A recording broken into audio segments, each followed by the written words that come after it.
everyone, and welcome back to the Erasmus Expeditions. We are here back with an ongoing campaign here on the channel called Thunder Ridge.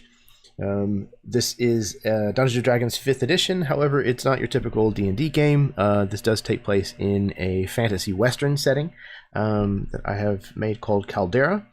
This will be session 10 of this campaign, titled Inherited Troubles. We'll get to the game here in just a second, but before we do, just a few pieces of business.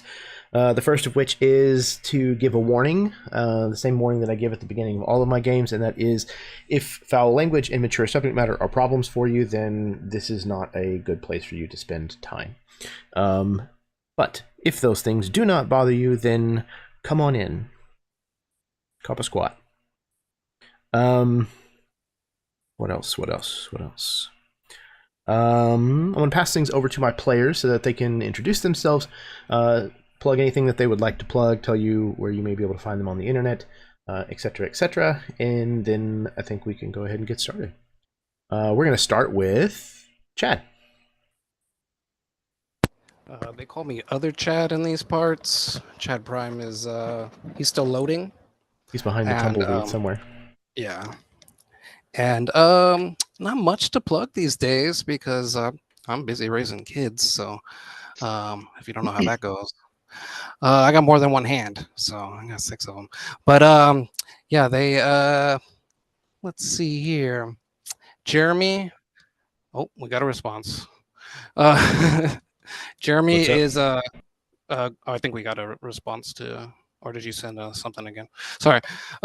We are here playing Lucky Lass. And he is an artificer, or what's left of one, as he's been kind of torn apart by someone we've met in the previous episodes. And maybe you know who he is, maybe you don't, if you're following along. And he is kind of on our trail, last I heard, and we have come into a frozen dungeon, right? Well, it was frozen outside, last I remember. And we're not looking so good, last I remember. But me, myself, Other Chad, love these gentlemen right here, playing this game with them, and Jeremy running it for me. And I'm looking forward to seeing what Glenn has to bring to the table today. I will miss the friar, not gonna lie, but I'm looking forward to seeing what we have, if that helps you segue at all. Oh, yeah, no, I am Glenn. We'll do auto segues. We've done this enough now. We don't need Jeremy to go around the room. Jesus. Or I guess Lux, this is episode 11, 10, whatever, 10. We should know it by now. Yeah, I'm Glenn. You can find me on the internet if you wanted to. I don't know why. You have most of the normal places. I played Saul. I am currently playing the corpse of Saul, and an apparition from a previous Castellarian mission, I think, that came into that. Yeah, no, I'm looking forward to what happens tonight. Having maybe meet some new folks, do some new things. Should be a good time. Oh yeah, Ernesto. I am Ernesto. I've got new room. Extra rooms. And we will move on now. From me, I'll kick it on over to the large owlin in the room with a massive goatee. And that is Todd. I'm Todd. I'm playing an Alan, Elias Stark. And yeah, I'm not really socials. So that's me. Perfect. I am Nathan, also known as Dimension 119. I am playing Dusty. I think we've almost changed his name to Lefty at this point. I am currently missing a limb. Hopefully, we'll be able to find some kind of augmentation or fix that issue at some point, because I really don't want to have to learn to shuffle and play poker with one hand. I'm better at cheating. Playing poker with both hands. So it would be really nice to have two back. Yeah, I'm not super active as far as socials and everything right now due to life situations. I am still participating in a few online games, Jeremy's games, and I am also a co-host on the State of Survival podcast. You can find those on YouTube, searching up State of Survival podcast on YouTube. We talk about survival video games and different things like that. Sometimes we like pick a specific mechanic in the game and kind of drill down and talk about it and give tips and tricks about it. And sometimes we just play a new game and talk about how we felt, our first impressions of the new game. This actually next month, in particularly when episodes start releasing, we're going to be doing an entire month of base building in different core games and like what the differences are between base building in this game and that game, and tips and tricks and things like that. So I'm doing a lot of building in my video gaming time right now, and it's definitely showing because I'm having to relearn how to build when I switch games.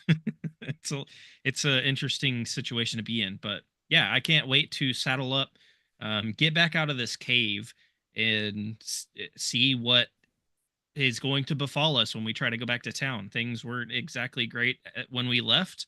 And if my sheet's right, I'm down to like 7 hit points at the moment. So I'm not doing too well either. I think it's fine. You're just fine. Yeah, hopefully Chad will join us here in a moment. But we're, I think, going to go ahead and get started. Unless there's any questions that I didn't touch on or anything that I failed to mention, I think maybe we're ready to play some D&D. Let's do it.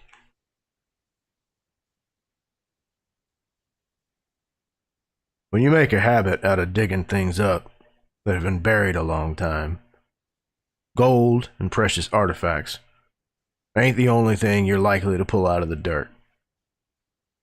Matter of fact, chances are you'll find far more trouble than treasure. And if you ain't careful, that trouble just might be something you can't shake. There are more than a few tombstones out in these parts that belong to those whose trouble buried them.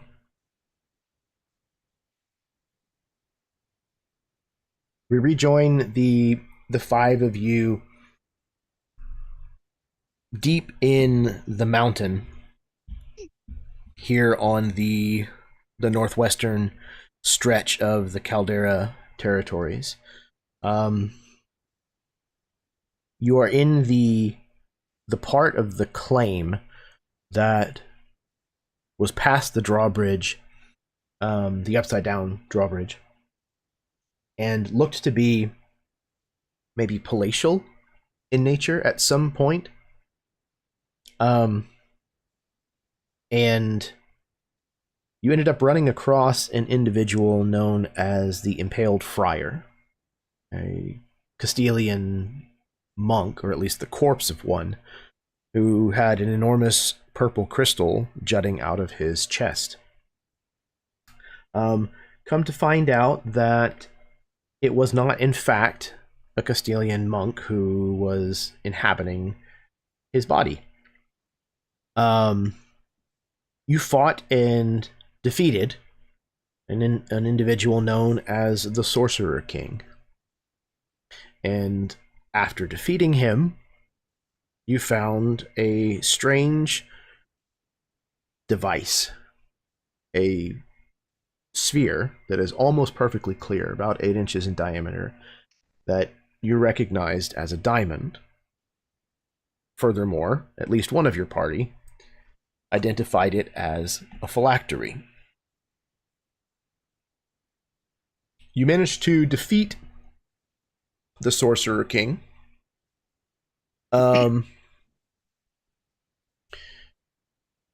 With some help from a ghost of another Castilian friar named Ernesto, who is still with you, for the moment at least.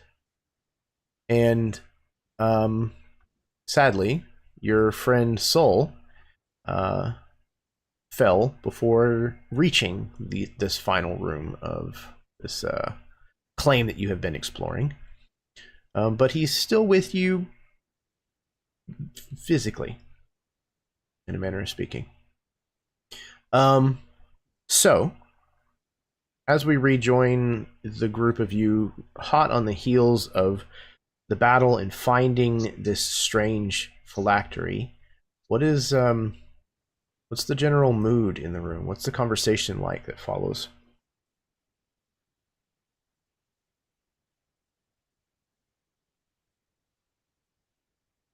Did we actually destroy this thing? Negative. Does someone have it in there? Did you say did you or can you? Did we? Because No. I'm just like wondering if we know that this is still an active phylactery. Does someone have it as theirs at the moment? You tell me. It's in my room. To be fair. You shattered the purple like crystalline encasing around it, and you saw it and realized it, but I don't know if anybody has actually taken possession of it or not.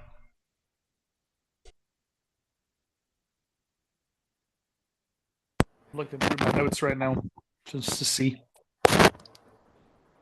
Who figured out it was a phylactery? Did we all know that, or is there No, somebody passed an Arcana check, I believe, but I don't remember which character it was that actually did. Might have been Well, I Elias, know it actually. wasn't Dusty, so Dusty's kind of hesitant and nervous to touch anything about this crystal based on what just happened.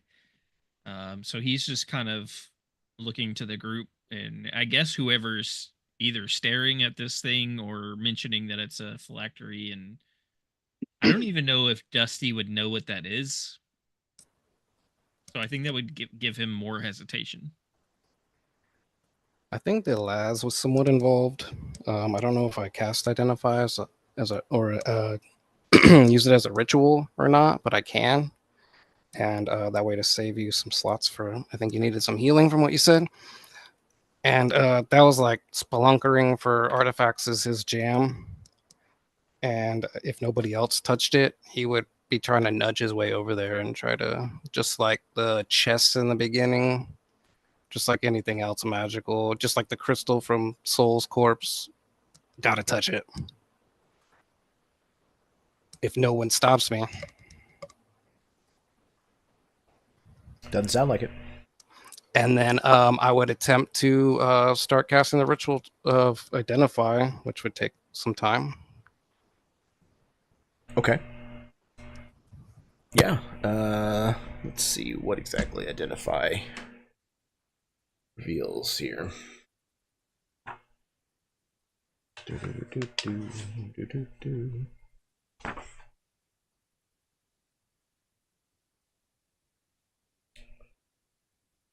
It is a magic item or some other magic imbued object. You learn its properties and how to use them, whether it requires attunement to use, and how many charges it has, if any. Learn whether any spells are affecting the item and what they are. If the item was created by a spell, you learn which spell created it. What spells are... Okay, interesting. So, if it wasn't identifiable before, then the spell would certainly lead you to understand that it is a phylactery, and that it does seem to be a still functioning phylactery. There is a soul, an essence, that is still tied to this device. And you would know that there is a litany of spells that went into making this, as well as spells upon it that are probably a lot of like abjuration type spells, a lot of like protective magic, likely things that keep someone from simply destroying this very easily.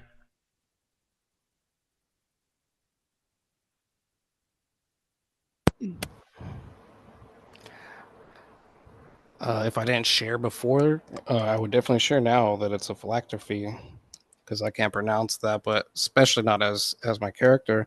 But he would let you know that he has a Horcrux in his hand, and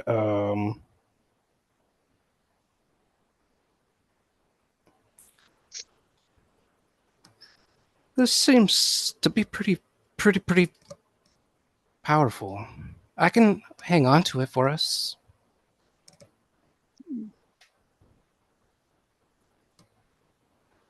Do we think it's connected to that fellow that nearly took us all out?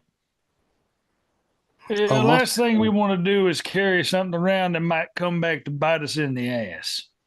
Says the guy with the floating skull following him around. Yeah, Oh, well, Jesus Christ. I mean, looks. I don't know who Jesus is.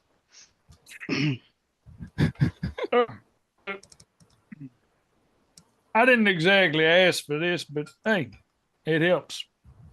It hadn't tried to kill me yet, so there's that. Oh. That happens a lot with magic items. At least in my experience. I am of the opinion that if this thing has the potential to summon a friend back near us, that we should find a way to rid ourselves of the situation. And by The rid fox. ourselves, I mean destroy the whole thing. The fox is seems like dead. a He's not waste. coming back. Not. I didn't mean friend in the literal sense. I meant the fellow that tried to kill your friend, the one that tried to kill us. That's a good point. He might be friendly. Hey, open that thing up. There's not a lot of other spirits to talk about. Two. Here. This could provide useful for me, though. I mean, it was the only light I had in here. You know, just saying. Do you know if this goes with us, that you will? Oh, no, I don't think I'm attached to that thing, am I? Oh. Shit, I hope not. I kind of would hate to follow you fuckers around. I mean, you guys around for you seem cool. You guys seem great. I would love to hang out like I that wanna skull do- does. Not gonna lie, I kind of thought one of you was gonna die, and then we maybe could hang out. You were looking at quite literally a bloody bird on the verge of like absolute evisceration. Oh, you're not alone, sweetheart. I'm looking at several. Yep. Or hurting. Is he on the Virgil? I'm on the Virgil. Yep. No, I think at that point I kind of look around to the rest of the group. How far do we want to keep going? I kind of I'm stop at doing the fine. wall. Did you need some help? Yep. Help would be nice right about now. Okay. Oh, don't just nonchalantly wait to come over here and patch up my wounds. That's so nice of you there. Lucky. Oh, I'm sorry. I usually just worry about my own. Yep. No, That's all right. I still have some that never seem to heal. And he takes off his glove where he has just a stump. I look down where I had a talon foot. I take off my boot and and there's no leg there. Stop bragging about how many limbs you lost, you dumb rabbit. Oh no, they're not lost. I know exactly where they are. See, Virgil lost two as well. They just weren't both attached to him. I lost mine due to stupidity. That's all that was. I'm just a dumbass bird, okay? I make a dumb decision, and I almost cost my buddy here. Well, I did cost you your arm, Dusty. I'm sorry about that. But could have done a whole lot worse. Well, at least a giant Yeah, tortoise it seems like you killed the other guy. And nail it to his shell.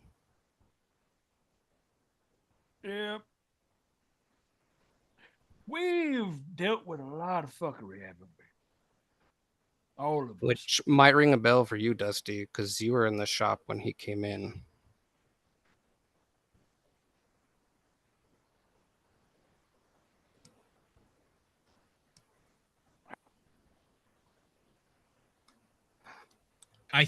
But I think Dusty just holds on to that information. He's thinking about person that we ran into in the shop. He might end up bringing that up later, but at the moment, I think he holds on to that and just kind of looks at you and then says, "I think we've gotten off track here. We need to decide what our friend Lucky has, what we're doing with that thing. Are we keeping it around? And we also need to decide if we're giving up this venture or if we're venturing farther in. The issue Well, I if we see do- with going farther is I don't know if we're coming back out if we run into another situation like we're in now. Yeah, we're gonna have to stop somewhere, at least to rest up. And God forbid we try to take another nap in this place. Last thing I need is some of them damn mosquito-looking son of bitches attacking us in the middle of the night. Do I recognize this side now, Jeremy? Yes. This is the way that you and your fellow monks entered this place, was Got through it. here. The only other exit out of this area, leads back to your mission, where you were stationed whenever you found this, the entrance into this place. But you also know that some of your fellow monks escaped, and you know that it was discussed that if something terrible enough was discovered down here, that side of the tomb entrance, or whatever the found entrance, was to be sealed. Shame you can't go to the church. Damn shame. The Oh. church. Yeah, the old mission.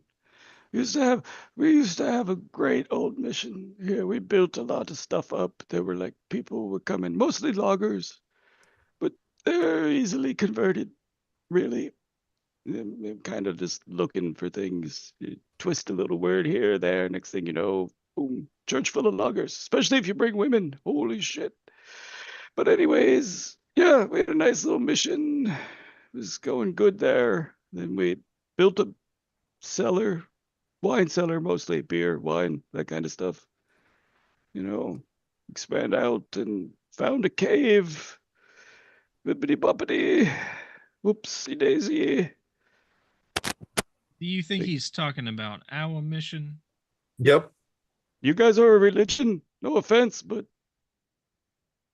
you're going to want to work on the image.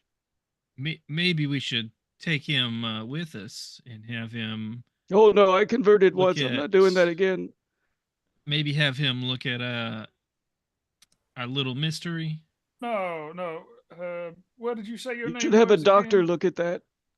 I'm a priest. I get in trouble if I look at those. Are you a loose sight priest by any chance? Castellini, yes. May her radiance shine upon you more than it does upon me in this dark hellhole I have been trapped upon. I look over to Dusty, and I'm like, this tracks. Say there, Friar Tuck. How- Ernesto, I don't know a well- tuck. Stephen was here. He's the one who probably blew up the way, or I don't know if he blew it up. He's lazy. He probably blew it up. Well, Ernesto, Hmm? you see, we have a hideout at a mission. And lo and behold, that mission also happens to have some sort of a safe at the bottom of that mission. I'm very, So- very happy for you. No, but see, here's the thing, though. My friends and I looked into it. We can't access it because it's got some sorts of runes and such on it. It seemed to indicate that they were of a holy and religious purpose. So I was thinking, same as Dusty here, if you might be able to lend us a hand, maybe you go with us to the mission.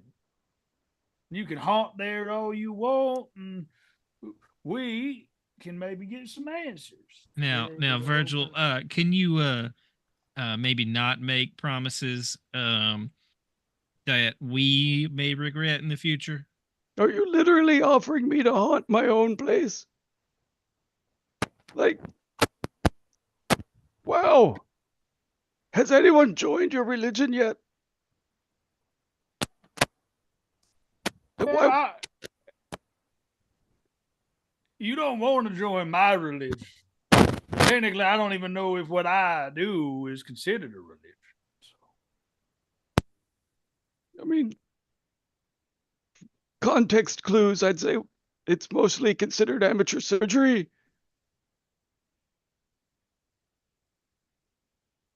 Yep. Meanwhile, I think Laz is trying to patch him up, and you see him like wrapping bandages around. And all I'm saying is, it might be nice to have somebody who's got a little bit of religious background, and if Dusty's putting thought to correct space, I suppose it's a pretty good idea that mission you're talking about might be the mission that we're hiding out in. Yeah. I mean, it could be. Did you run into Steven? If Steven was the one that I piled our money on top of, maybe. I mean, I wouldn't give it to him. Well, he's a dead body, so it really doesn't matter. He can move. Oh. Was there a ghost there? Nope, didn't see one. Dick.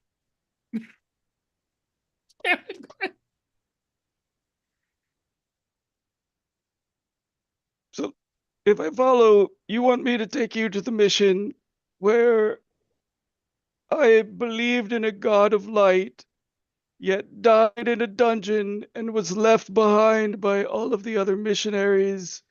And apparently it seems like everybody else who came after, including you four. Until now, I guess, to be fair. I'm kind of lumping you in with all the other... There hasn't really been any other assholes. I mean, I could try. Well, if we're counting assholes, there's 5 of us here.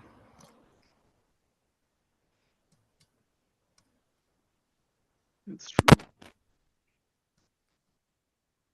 Dusty, did you Mine have doesn't some- work any more than his does, though. Did you have wounds that you needed attended to too, Dusty? I do indeed have a few.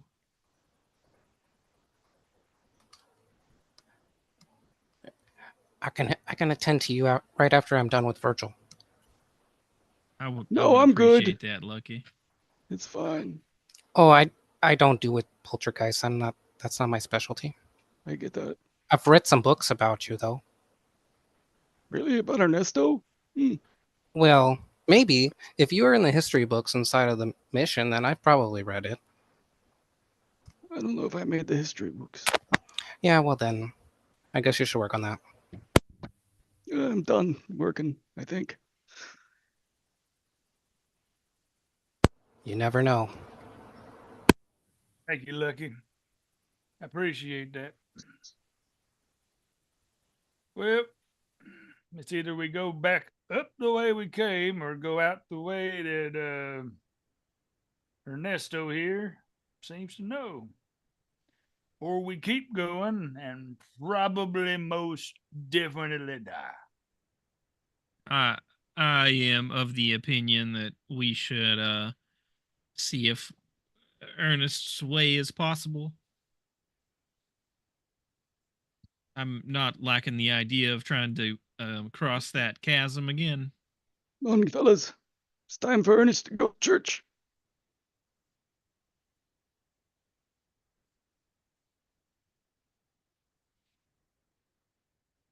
I guess if we're making that decision and Ernest heads that way, Dusty will follow. Well, I guess Dusty would wait for Lucky to finish treating wounds and then follow.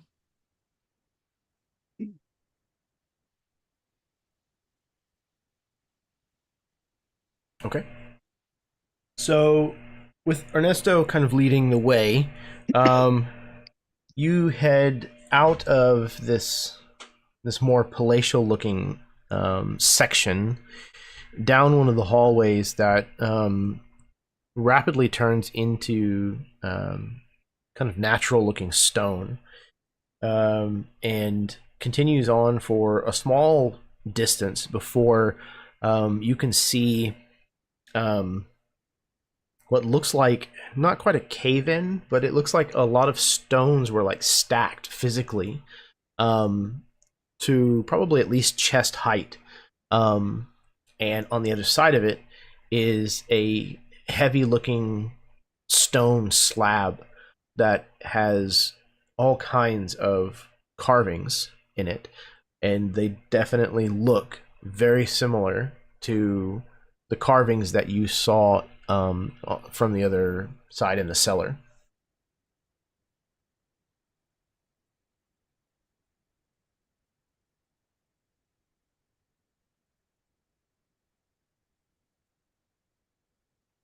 Yep, this whole thing was going to be wine cellar. And boy, we thought we hit the mother lode. Like, jeez, look at all the space. So much room, but nope. Oh.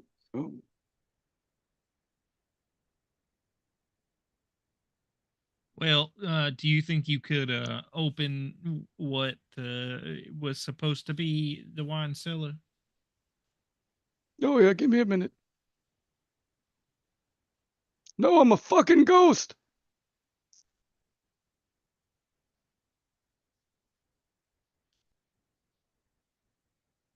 Does anyone besides Ernest know how to perform an exorcism? Virgil, that's your department, right? I regret it, but yeah. I suppose I can give it a shot. Now, look, Ernesto, Like, I'm gonna need I'm gonna you. go ahead and just say it. You guys don't. You came down here with no rope, no explosives, no picks, no hammers. Like, We got did you get lost? We got dynamite and grappling hooks. That's about what we needed. At least that's what we thought we needed. Wait. And what happened? Use the. Ernesto's fucking killing my voice tonight. I believe, if I'm not mistaken, we have previously used some of, if not all of the dynamite. Yeah, we used the dynamite. Well, let's see here. Ooh, okay. Let's see. What can I do? Well, maybe at least, while Chad's looking, maybe at least Ernesto could maybe tell us what we need to do to open this door, since apparently he can't. I could read it, maybe. I could try. That would be wonderful. Like reading the instructions on how to put something together. That'd be nice. At least I have somebody reading me how to do this so I don't blow my fucking hand off. Yeah, I would imagine that Ernesto, these rituals were something that the monks studied and knew how to do at this monastery. So even if you didn't actually perform these rituals yourself, you recognize it the way that it was done, and it's the kind of thing that you could probably help the party reverse engineer. Yeah, it's kind of shoddy workmanship. So. It's probably Steven. Like, some kids. Yeah, I can help. Okay. Is it just locked? So Or it is magic? not just locked. I'm going to need someone to perform either an Arcana or a Religion roll. Because Ernesto is here giving you help, you can have advantage on this roll. Okay, cool. Well, then I will do I'll do an Arcana check then. I was just trying to see if I had anything that would boost it currently. I have no bonuses. From Lazarus. You have what? 16 from Lazarus. You have 16? Okay, hold on. Yes, sir. I'm gonna roll mine. And let's see. Advantage. Big money, big Congrats. money. Ooh, okay. All right. Then I got an 18 on mine. Thank you. Okay. 18 So, with the help of Ernesto, both Virgil and Laz are able to work the incantations off of this covering stone. And as you kind of undo these rituals, you can see the runes kind of fade, almost as if like erosion takes place over a matter of seconds. The face of this stone kind of becomes smooth again, and there is a shift in this rock, and it's almost like fresh, cold air now seeps in from the edges and pours into this kind of dank underground passage where you are, and you can almost smell the woods and the snow coming from outside.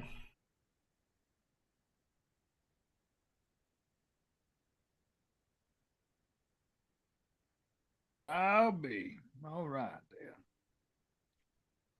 And he, I imagine that, does this stone move now that It did not move on its own. Yeah. It did sound like it shifted whenever you but if I it is apply movable. pressure, does it Yes. show that? Okay. So at that point, I'm gonna kind of try to see if I can slide it or shift it like a door. Kind of just push. Give me a strength roll. Athletics if you have it. Will work. Okie dokie.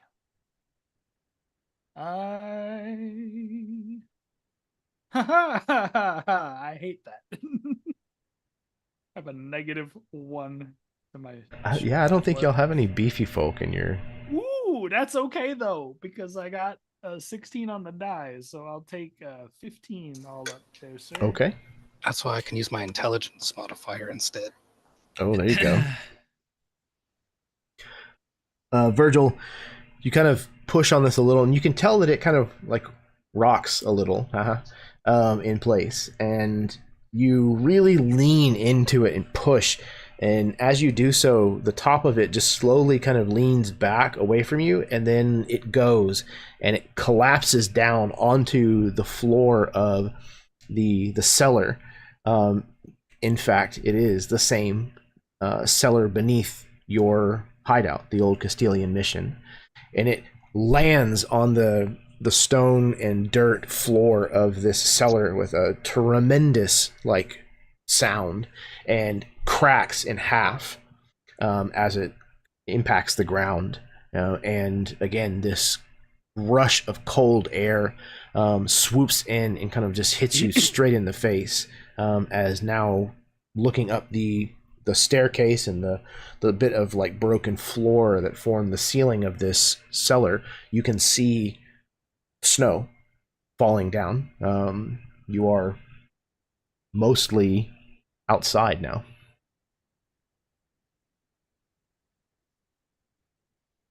That's a hell of a shortcut.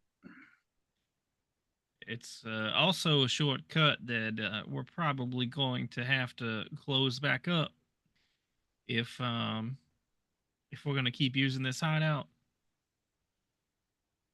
Yeah, we can figure something out, I'm sure.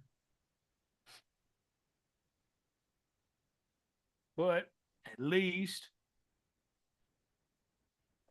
the dumb dipshit up top won't know that we already got out. He's waiting for us back there to bring him whatever gifts or special things we found. This way we don't have to tell him.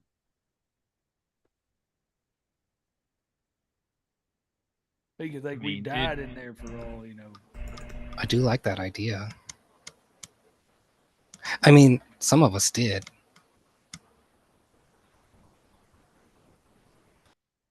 I mean, did we find anything worth writing home about anyways? Virgil just takes one talon and points over to Laz, who most likely has the phylactery just either, I don't know where you would carry it, but it's in open sight. And he's just like, I'm pretty sure that anybody worth their salt in all of Caldera is going to look at that and see that's worth a pretty penny one way or another. If it doesn't summon something else to kill us before we offload it. That's true. But I'm sure we can find a fence before then. That'll be all right. Well, in that case, I think a rest is in order. But I also think that we need to now discuss our next steps. It's a shame we didn't find anything under there. As he twirls it like from the labyrinth. Maybe do your best to pocket that away there, Laz, for a special time. Don't be showing that off people like it's a trophy. I'm hoping that it can be a new power source. Between this and that, and he holds up Soul's arcane crystal from his... I'm looking forward to experimenting with these. You play around with arcane items there, son, you're most likely about to be possessed. You understand that, right? Because you got a phylactery there, another thing from Soul. Combine them, I don't know what the hell's going to happen. Exactly. Isn't that exciting? No, that's dangerous as hell. I've done this kind of stuff before. It'll be okay. I'm dealing with children playing with dynamite. God damn it. I'm not technically a child in my species. I know. It was a figure of speech, you Wow. goddamn rabbit. Wow. Oh, hell me. Yep.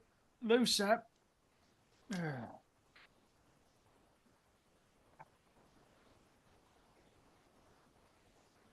Yep. Was there anything that any of you had kind of left or stored down in the cellar down here? No, I don't believe so, because when the last time we were here at all, we had like a brief gunfight. We killed everybody. Then we found the safe, realized we couldn't access the safe because of the runes, and then left with our money buried in the nearby grave sites on site. Perfect. Okay.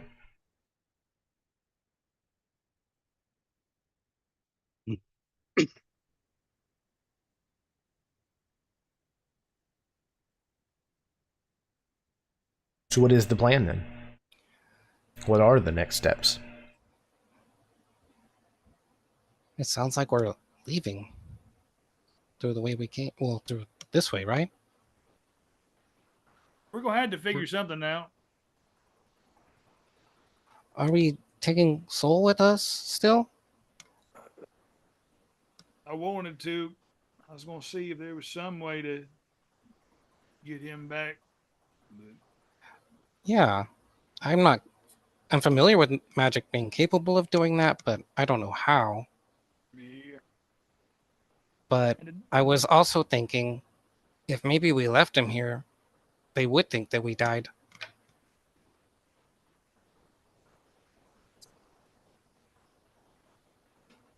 You could see Virgil like pacing, like, and especially without a foot, it's almost like he's like a crane or like a flamingo that's just like bobbing through the snow. You guys are in the cellar, weren't you? Yeah, but there's snow out there. There's snow coming in through the cellar at this point. So,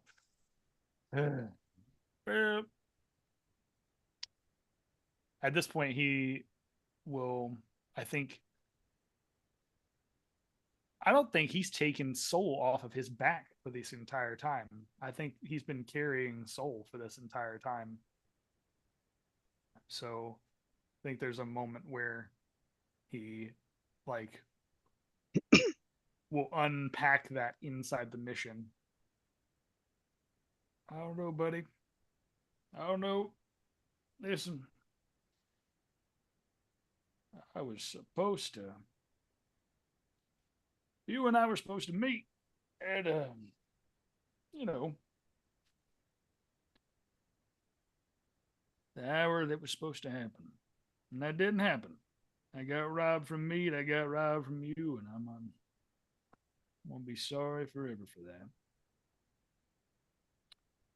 But Chad, now, there's as you say these words over Soul, there's a brief flash in your mind of Soul with a noose around his neck, dangling from the boughs of a familiar tree. And then the rope snaps and his body falls to the ground, disappearing. And you hear a voice on the wind.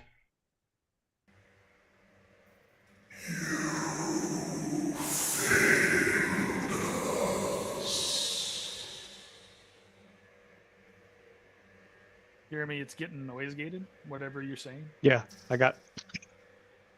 It's very mysterious, but we really have no idea what it is. It says, "You failed us." It was not my intention. I was trying to keep him alive to do it on my own terms. It's not my intention. He was going to be yours, but at my own time. Can't help that he died. For a stupid fucking reason, too.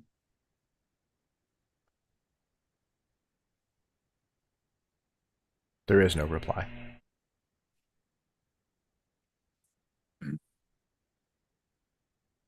Was that out loud?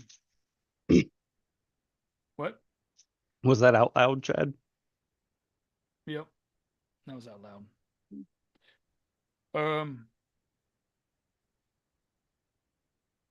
You see that Virgil is actively irritated. You were supposed to live through this so that you were supposed to live through this, so. Adios, Dio, adios por Dios. It seems as though I might have an infestation in my cellar. Is that a little mouse I hear? I hear some mice.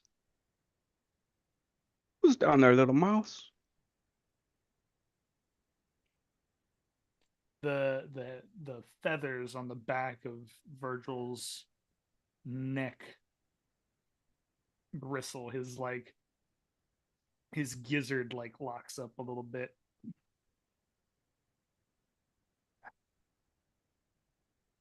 And who, pray tell, is knocking on this here door?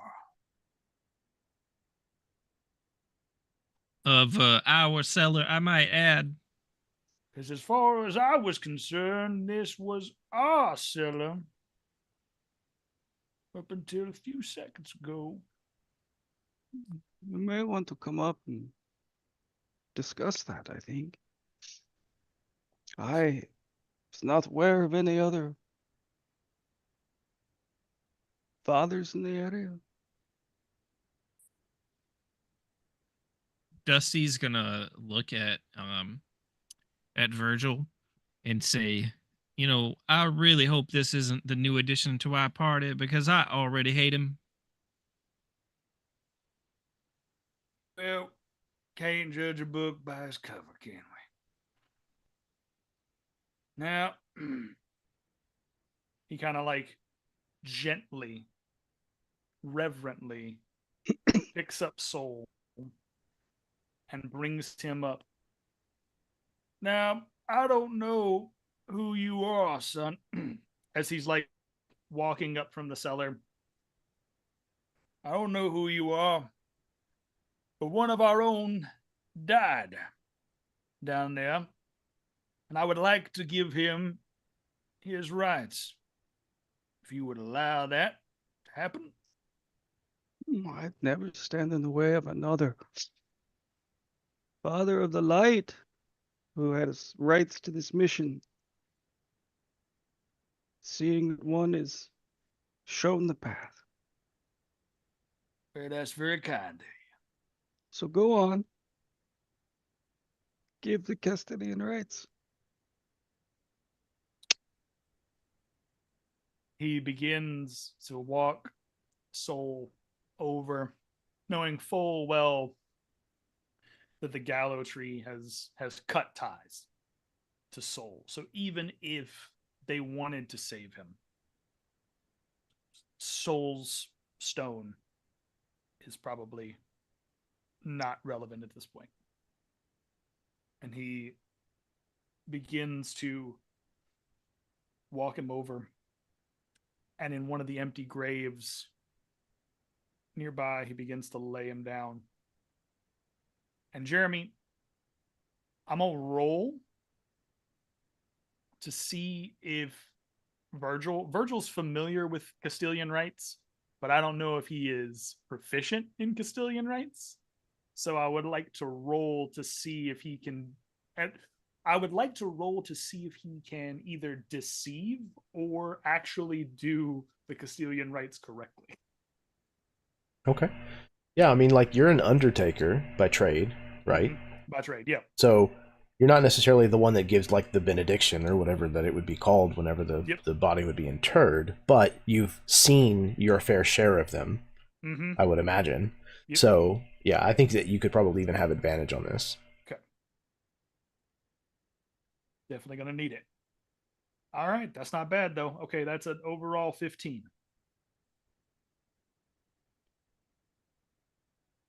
So he lays him down. And Jeremy, if there's any specific things for Lucite Castilian rights, things like that, that would be something I would want to know about from Caldera, I would. It's very similar to the, again, kind of the Spanish Catholicism that became pretty widespread in our own, like, West. So, you know, picture a Western burial, and that's pretty much about it. I imagine that Virgil carries around a bunch of these, just for his undertaker purposes. He carries around a bunch of holy symbols and relics just for the sake of having them for on purpose rites. And I think that Virgil would pull out a like almost a rosary of lucite, which is like a almost like a sun symbol. Instead of a cross, it's a sun, and he would like lay it around Soul's neck. I'm sorry you had to die in this way, and I know we didn't always get along, but you and I were good friends. I was going to keep you for as long as I could.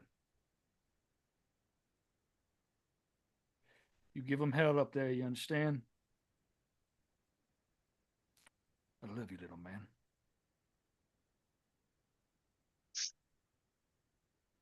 And then he would say something akin to requiescat in pace.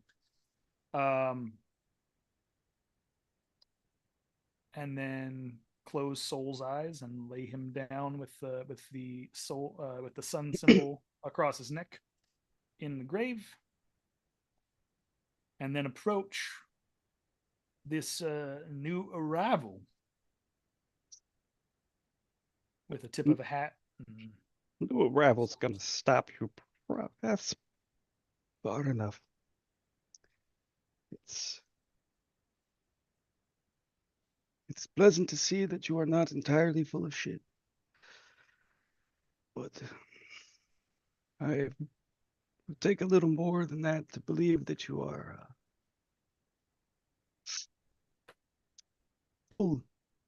father of the light.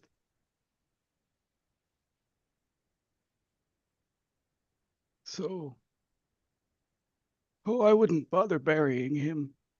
There's no need to know if you'll need that space for me or I'll need it for you.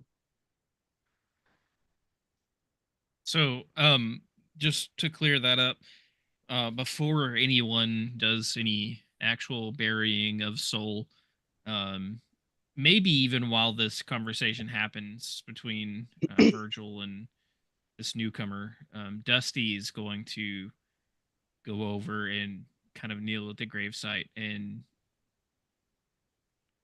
pay some last respects to Soul, and make a few promises. And I think that's why he kind of waits until this conversation's happening, so that it's just Dusty and Soul. If somebody overhears by accident, maybe, but he's gonna be trying to be relatively quiet. Yeah. I think seeing the reverence that you guys are actually taking with it, I wouldn't interject or interrupt. I'm not here to like.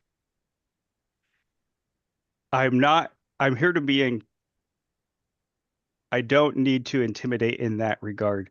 So instead, I will just have my unseen servant make coffee, and I will be sitting. I will get a table set up for me to be facing where they will be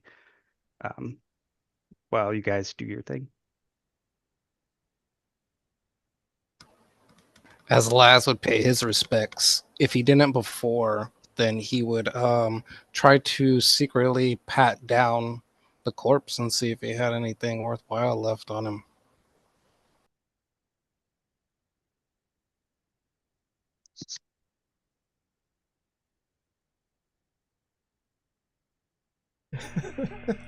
Fucking incredible. I think Bandits, Dusty, right? I think Dusty has an issue with this, but it's Did he see me? Did he see me? It's only because he's Soul.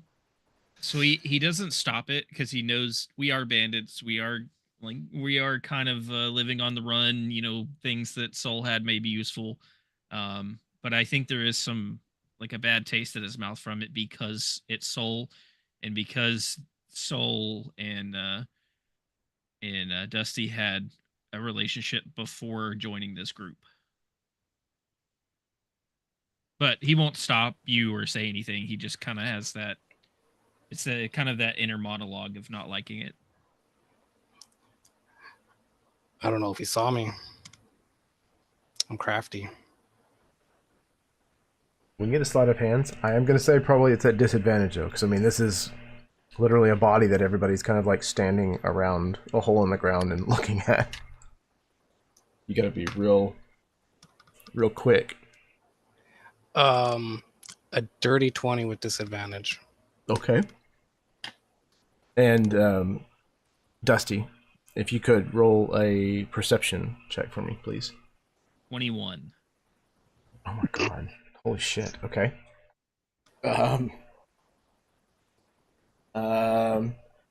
Okay, so I think it's kind of one of those things where maybe even Lucky volunteers to be the one that actually like buries him proper. You know, like after the words have been said, after he's been put in the ground, Lucky's gonna stay behind and, you know, put the dirt on him, so to speak. And I think that while you're doing that, you are very careful and you are able to pat him down and find whatever you're looking for.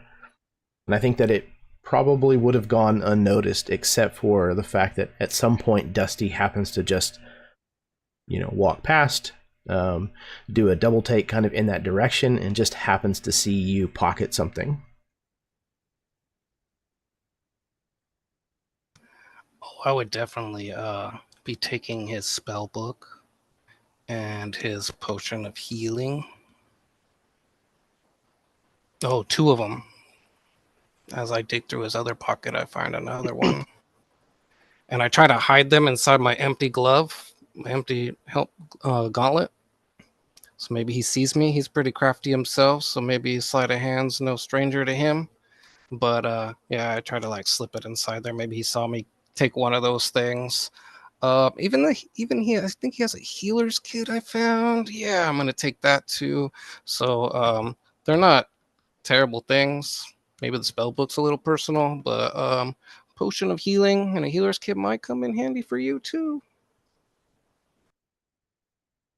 Yeah, like I said, Dusty's not gonna stop you or say anything. He might do some kind of like superstitious ritual and spit on the ground a certain way and do some kind of hand motion or whatever, like, to ward something off or to kind of clear that bad taste out of his throat. But he's not going to stop you from taking things that might help us. Like I said, he's just not necessarily happy about it.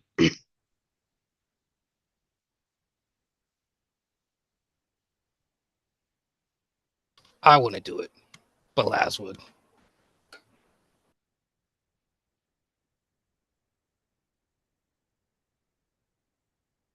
So once Soul is interred in the frozen ground at the small rundown remains of a cemetery outside of this mission, you realize that this newcomer has set up a small table and is sitting at it, almost waiting for you, it seems like, while a coffee pot, one of those, like blue enamel, like speckled coffee pots, like floats over from the fire and pours into his cup. Thank you. You can return to your other orders. I think as I'm heading back to the table, I look over to Elias. Guard my side. Let's make sure Whiskers here doesn't get too trigger happy. I won't need to shoot you. Please, come. Let's talk. You were trying to convince me again that you are a fellow father, yes? Where did you study? Is this your mission? It's seen better days. Why haven't you checked in with the mission in town? Yeah, that's pretty funny. Very, yes, it's confusing me. You know, the thing is, there's a difference between being a holy pastor, which I am not a pastor. Right? There's a difference between being a holy pastor and an undertaker. Now, son, that is what I am. I tend to people's rights, make sure that they're good and buried, and make sure that they are sent off to the light above. So if you have any questions, please feel free to ask me those questions. But as far as whether or not I am of this mission, yes, I would say as of now and as of the past few months, I have been part of this mission. A convert. Lovely. Call it- And I definitely have questions. And with that, I will need everybody. Is it a wisdom saving throw? Wait a minute. Did you make an NPC over here? The hell is this? So yeah, this is. What kind of I roll? assume you're all probably within 15 feet of each other. PvP I'm not. on the first day. It's not a PvP. Fireball. What kind of roll did you need, my friend? This is, we said, oh no, it's even better. You must make a charisma saving throw. Oh, that's joy. We're all so good at that. Oh, all right. I actually am, so I got a 19. So we're good. Nice.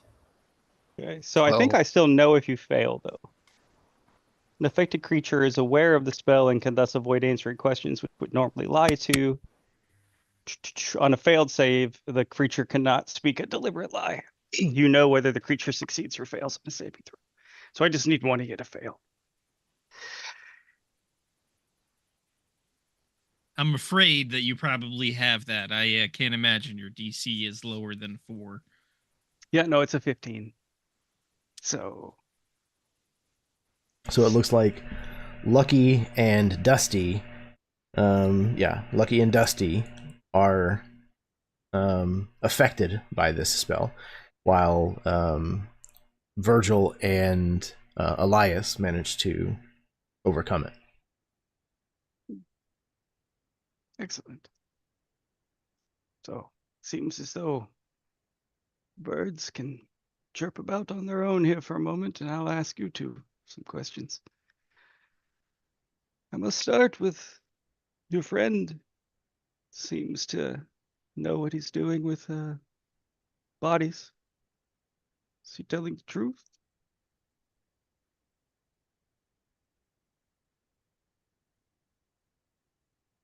You can answer, Dusty. I think that's If I'm not mistaken, Virgil didn't tell any lies. Obviously, I have to say if he did, but So I couldn't help but hear it was Virgil, wasn't it?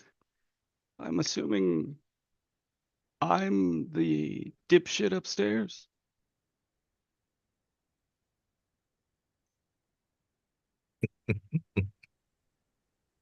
You were muted, Nathan, for some reason, or I didn't pick you up. well, you go. I don't exactly see anyone else around that didn't come from downstairs when we were down there. So then, I would imagine that makes you the dipshit upstairs then. any reason I don't kill you all now then? It's Well, I could think of a few. more than the dynamite next to you. And the specter I have with it. Um, uh, more important. I'm not really sure. That seems to be pretty high up on the list of importance there, but I could think of a few more reasons. I think. Good. So let's get back to the questions.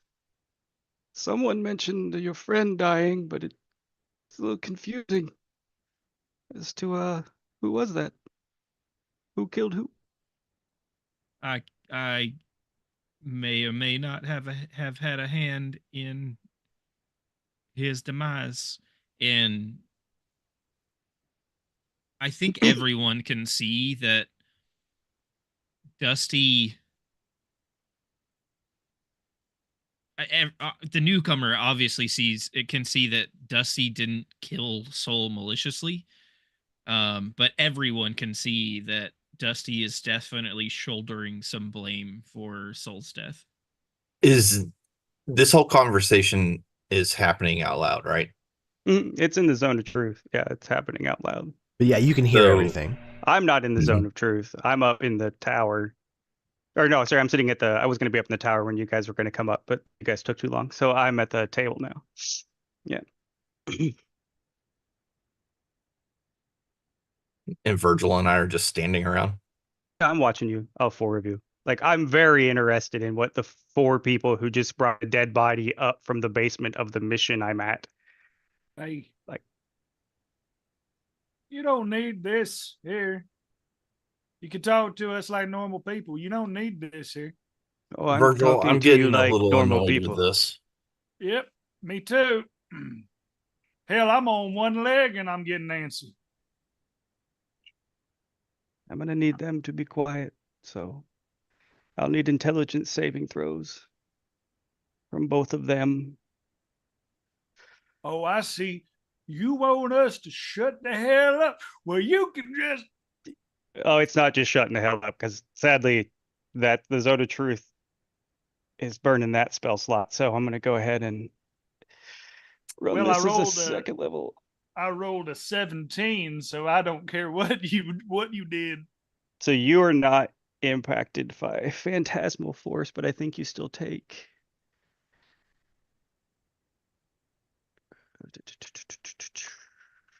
Crafted illusion, blah, blah, blah, blah, sound and temperature. You Wait.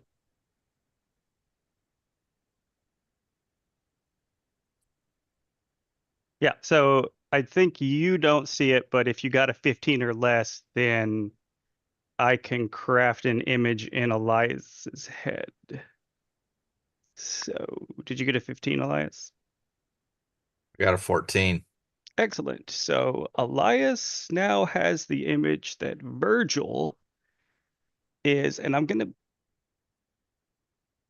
be nice and just have it be a phantasm that's trying to like grapple you. So you're going to be running away screaming from Virgil and like pushing him around and stuff. No, Eachly, both of you take 1d6 damage to. given that I know my deal with Virgil and Phantasmal force, you don't see him as Virgil. what do I see him as? You see him as whatever beast or thing that scares you trying to do Boggart. that. Yeah. That's the beauty of this spell. I don't think I can turn off the damage, but oh, it can deal. It doesn't have to deal. So it can deal. So I just choose not to. Let's just keep them busy. What does Elias see?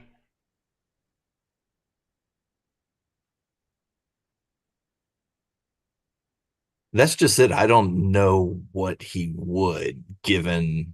I mean, maybe our old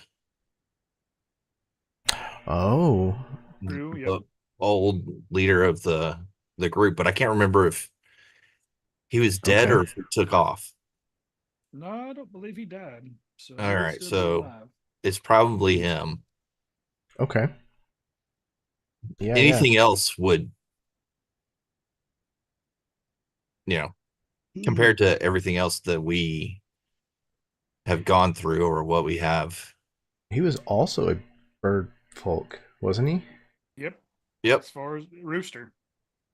Rooster. There you go. Okay, so yeah, maybe Virgil literally just like morphs from, vulture to rooster. So that now costs me additional resources, and we only have about 2.5 minutes before this becomes painful for everyone. So we can get back to the questions, or I can eliminate 2 and get down to a smaller grouping. Seem real awful confident in yourself. It's what I do for a living. Allow me. I am Marco Antonio Esquandolas, the Padre, Father, Inquisitor of Her Lady of Radiance, Alicia Pastonora. I collect answers for her. I was sent here to collect answers from her. Yeah, I And really hope you collecting don't. answers for her is what I will do. Really hope you don't expect us to remember all that. Light it, What were your other and the questions? phantasmal fort will start lighting the fuse for the dynamite between you all. Yes. Why are you in my basement? You are not Castilian. You are not of this church. This is our hideout. You may leave. Everything you found stays. Go on. I'll use Mage Hand to snuff out the dynamite stick.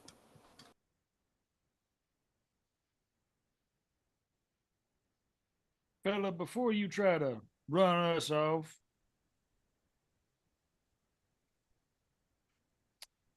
might I impart to you that we have done nothing to you other than be in your space, apparently. Nothing. I haven't shot at you. I haven't threatened your life. I haven't done any of that yet. Brave words But for a bird missing a foot that you can't keep walk. on with these. None of you are in conditions to make any demands. You keep talking like this. Perhaps I you am see the here on gallows. business. You are in my way. Oh, fun. I'm sorry I'm in your business. But now, Am I still hearing all this as well, or am I only hearing? You only see and hear that. We have been chatting, so it only lasts a minute on that one. So You in my once you're business. done, you'd come back, I assume. Yeah, because this place is a ruin. This Yes. is not an active mission. Correct. So you claiming possession of it strikes me as insincere. Allow me to add sincerity. I'll pull out the writ that I have from Santa Alicia Passionora, sister of the That's great, Castilian but Church. Does that give This you? is church property, is it not? Do you have the deeds? Did the church sell this land to you? Tell me, Mr. Bird, do you need to see your friend again?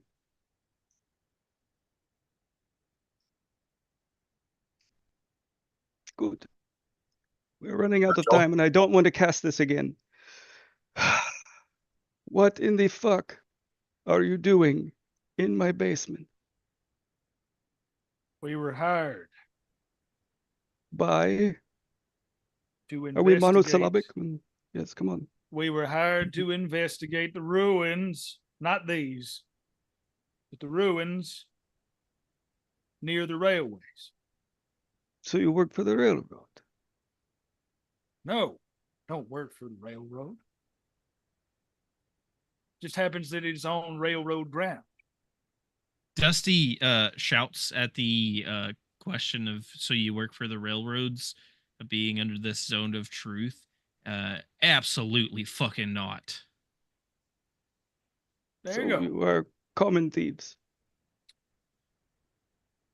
Well, that's Well, just insulting. common is not the word I would use, but thieves at times, yes. Outstanding, extraordinary. Put some emphasis on our name. So You're in a zone of truth. I'm not. That's a fair point. I don't give a fuck what you do. And you will notice, Dusty said it's not what he would say. It's fair.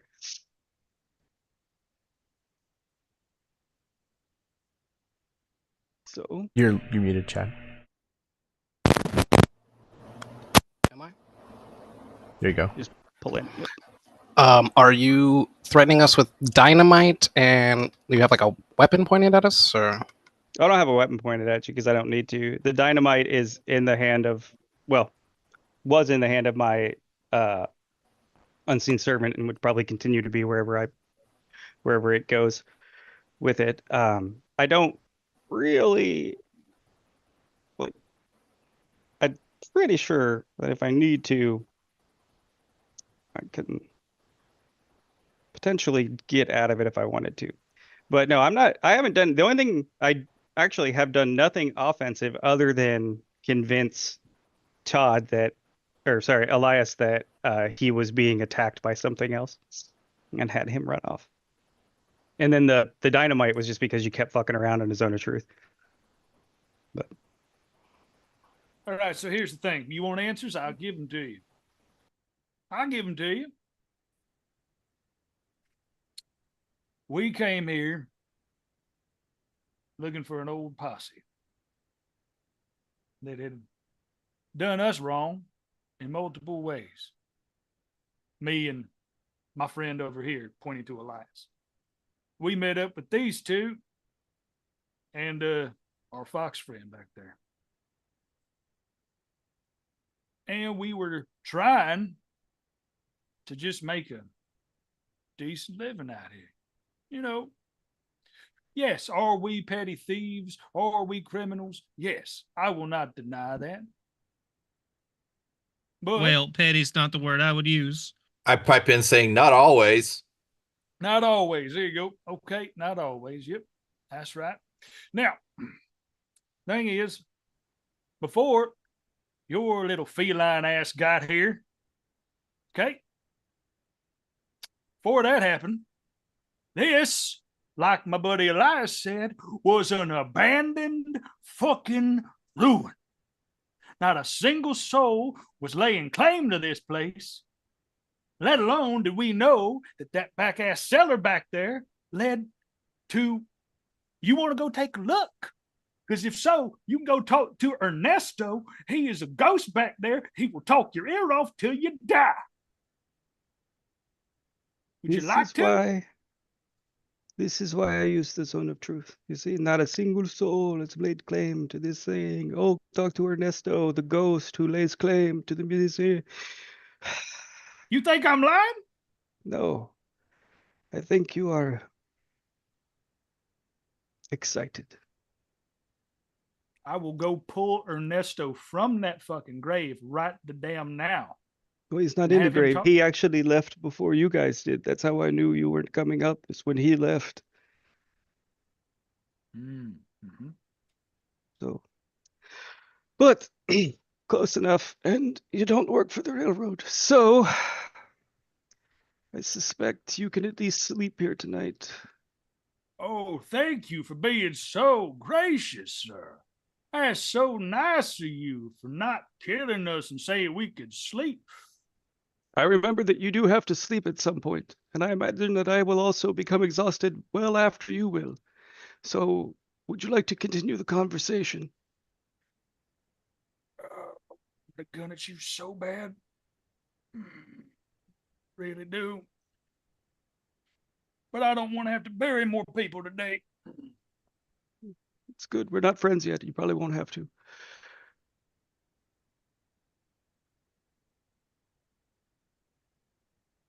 He'll pull back.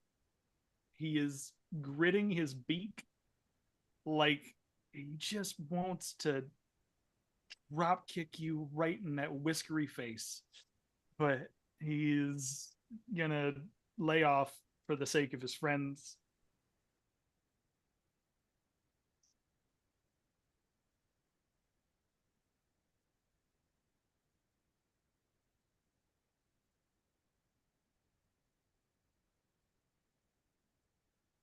What you want to know? Well, is that coffee only for you? No. Because if we got time, I might as well sit down and talk to you.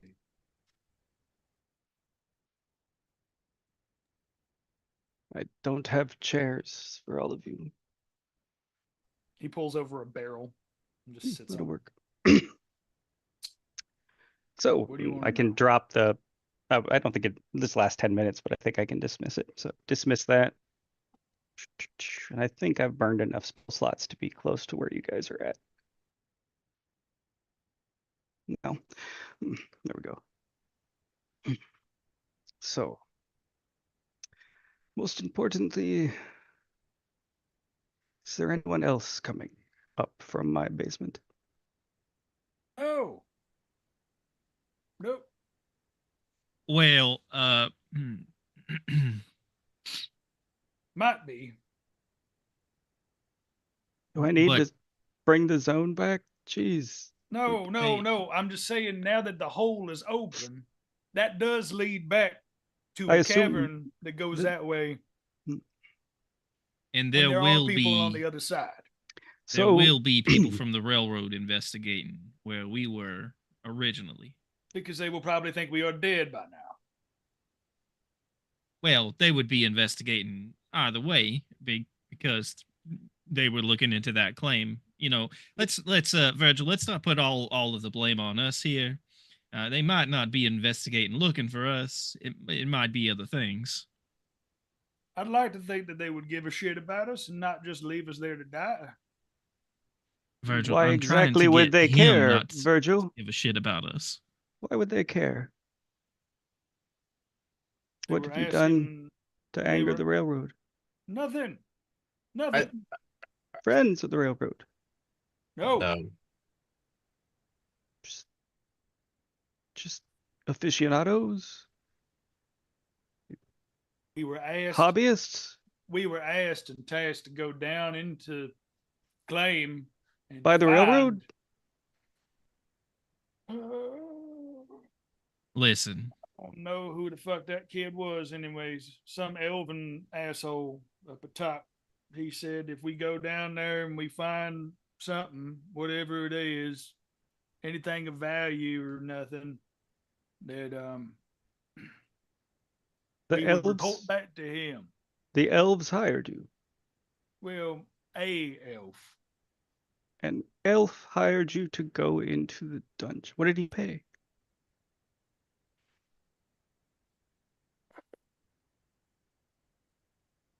I honestly forget what he said he would pay us, or if he would pay us at all. I genuinely forget.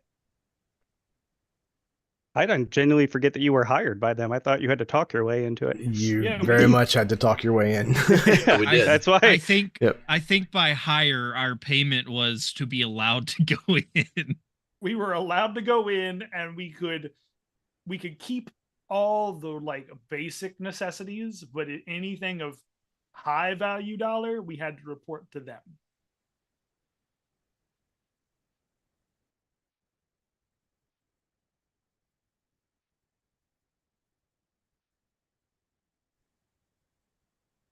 So far, you came upon a mission to find a posse that you were hanging out, one who did you wrong, but were hired by a random elf to investigate a series of ruins on railroad property.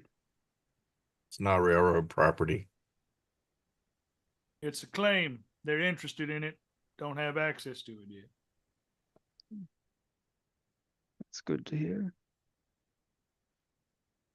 And what We were exactly? looking into it at the behest of one of our friends, the one that we just laid down. He was very much against the railroad. And into claims? If it involves slowing the railroad down, he's interested in claims. And if the railroad was interested in it, then we should be interested in it first. Or at least find out why they were interested in it. Seems as Fella though I would named have liked to talk Ray. to him. Some fella Feel named free to Ray. raise him. This Feel is free to raise him. not my line of work. Yeah, you want to speak with the dead? Feel free. Feel free. Not again my particular skill set. Although I thought about branching out. I have. Good. So what I can pull as the truth so far is that you dislike the railroad, or he did, the dead one. And you, puppy, don't like. I didn't get your name. I heard Dusty. I'm assuming that's you. Right.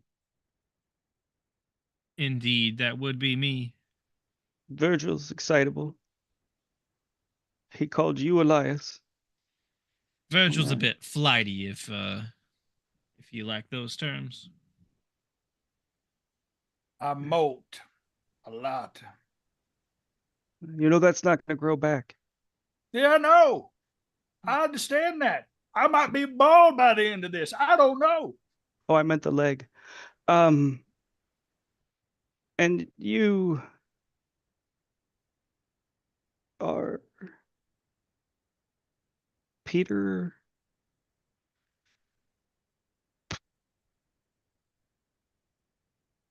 To call His name you. is Lazarus. Oh, We see. call Oh, him. thanks. Sorry. I just You feel know, like we're doing introductions, we might as well. Well, yeah, you didn't introduce anyone else. I could have introduced myself. He got everybody else except for you. Yeah, I was trying to leave it that way. Sorry, Lucky. He was going to find out one way or another. So it's both Lucky and Lazarus. Excellent. Yeah. Okay. I'm just going to go over here and shut up. Y'all have a nice time. I'm just going to drink my coffee and go. So, back to Dusty. So yes, you seem to muddle your way into a ruin, and your benefactor is dead. Yes? Compatriot. I'm still confused as to who's funding this whole endeavor. We all are. A co-op.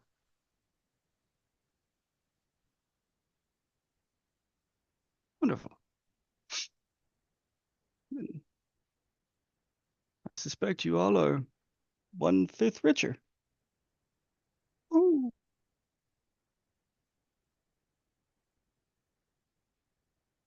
What will you do now? You'd be 100% deader if I could. You'll get there. Think on it. Think on it. No? No? Okay. Okay. I'm not entirely sure if your distaste is for us or our dead friend or both. But if you don't mind, I would prefer and ask for a bit more respect for my friend's soul. That loss is weighing rather heavy, at least on me, if on no one else. I genuinely feel sorry for your loss. My annoyance is not with you or Soul, was it? At all. Simply annoyed that, to be fair, I'm annoyed that about 12 minutes ago, there was an explosion from downstairs, and it seemed to answer the question as to who was digging up graves at the abandoned mission I came to on my way to Thunder Ridge. And in waiting for whatever explosion, the cause of such disturbance, I hear, I believe it was Dum Dum Dipshit upstairs, something like that, and then I'm sorry you died that way. Mind you, not I'm sorry you died, my friend. That way was added to the end of that statement, which found us odd. And then I assumed that whatever kerfuffle led to that down there would be working its way up here. But after several minutes of just hearing you all yap and bicker on, I went ahead and made preparations. And you kept talking more and more about how frustrated, pissed off, things were going to die.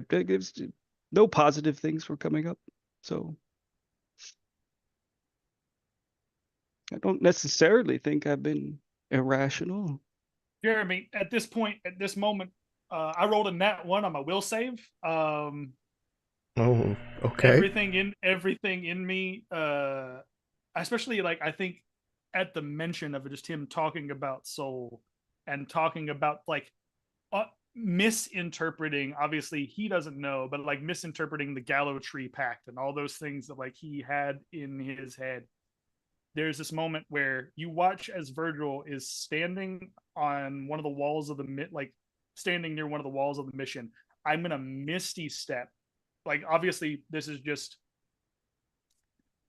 This is just narrative thematic stuff, but I'm gonna misty step to him, and then I'm gonna use as a spell, I'm gonna use vampiric touch on him.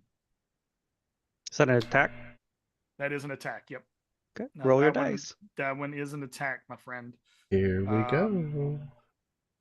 It is a +7 to hit.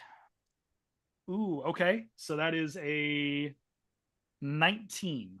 Well, let's to hit. see how cutting words does. What'd you get? I got a 19. You got a 17, but that does still hit. Okay. Or wait, as a bonus So you- action that I can hear. Yep. Oh, sorry, I got to go to cutting words. Yep, that's it. Yep. Yep. I'll take damage. All right. Okay. What does vampiric touch do? So vampiric touch does 3d6 damage, Oh my god. All right. and it also heals me for that amount. For whatever I pull from him, I regain You get hit as points healing. equal to half of that amount of the damage dealt. Okay. So I'm just gonna roll it on the. Okay, so you take 11 points of damage, and then I will heal. I think 7 points. Then You dealt how many? 11 points. 11 points. So you'll So- gain 6 back.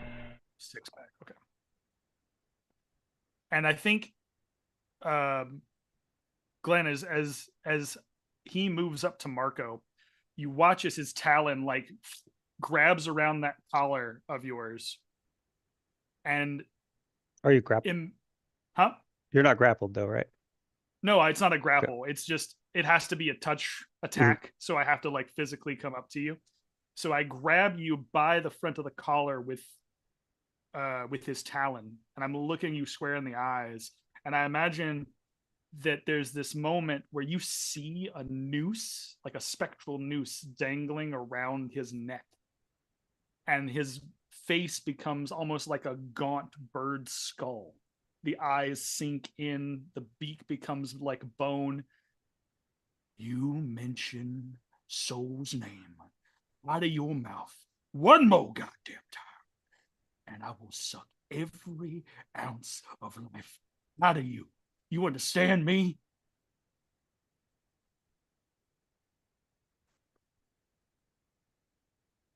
So I need an intelligence save. Fair enough. I rolled an 18 on the die, so that'll be a 18 overall. Nice. I'm frustrated at you, but I'm not doing anything else. Do you need a timeout? Do you need a minute? Is Saul not dead? He is dead. I put no disrespect on his name. I said my problems are not with him.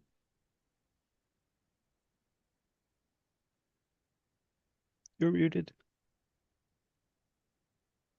Come in here threatening us.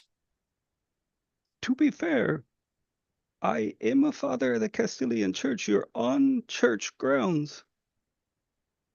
You came up I from couldn't my help but basement notice that you and did agree that it was abandoned.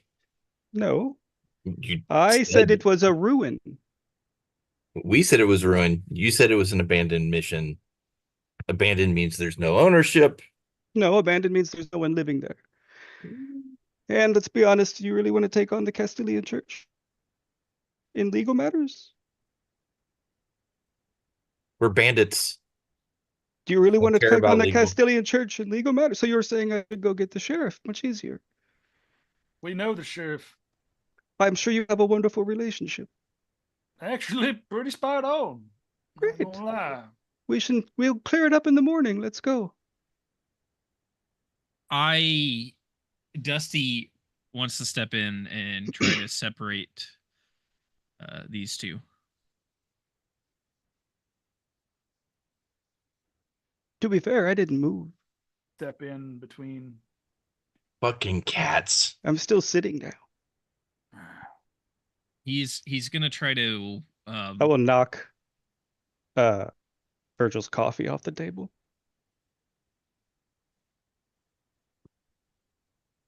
Like a cat.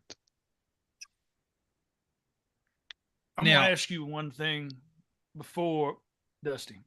Hold on. Before we move on, I'm gonna ask you one thing. You got a problem with us outside of us being here? Because if it is just this, us being here, we will take our shit and we will move on. But the problem I have with you isn't the fact that you're asking us to leave. It's the fact that you are threatening us. You are putting us in a position where we feel like we need to defend ourselves, and you are putting a name in your mouth that does not belong there. The name you provided. Willingly. To me.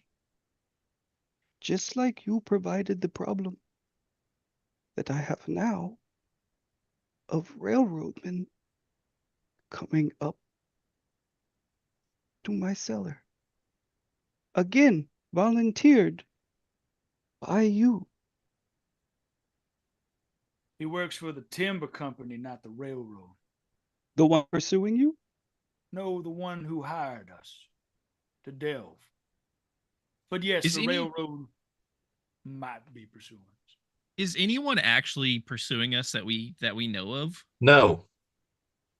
All we said was that the railroad. Wait, we Is- left town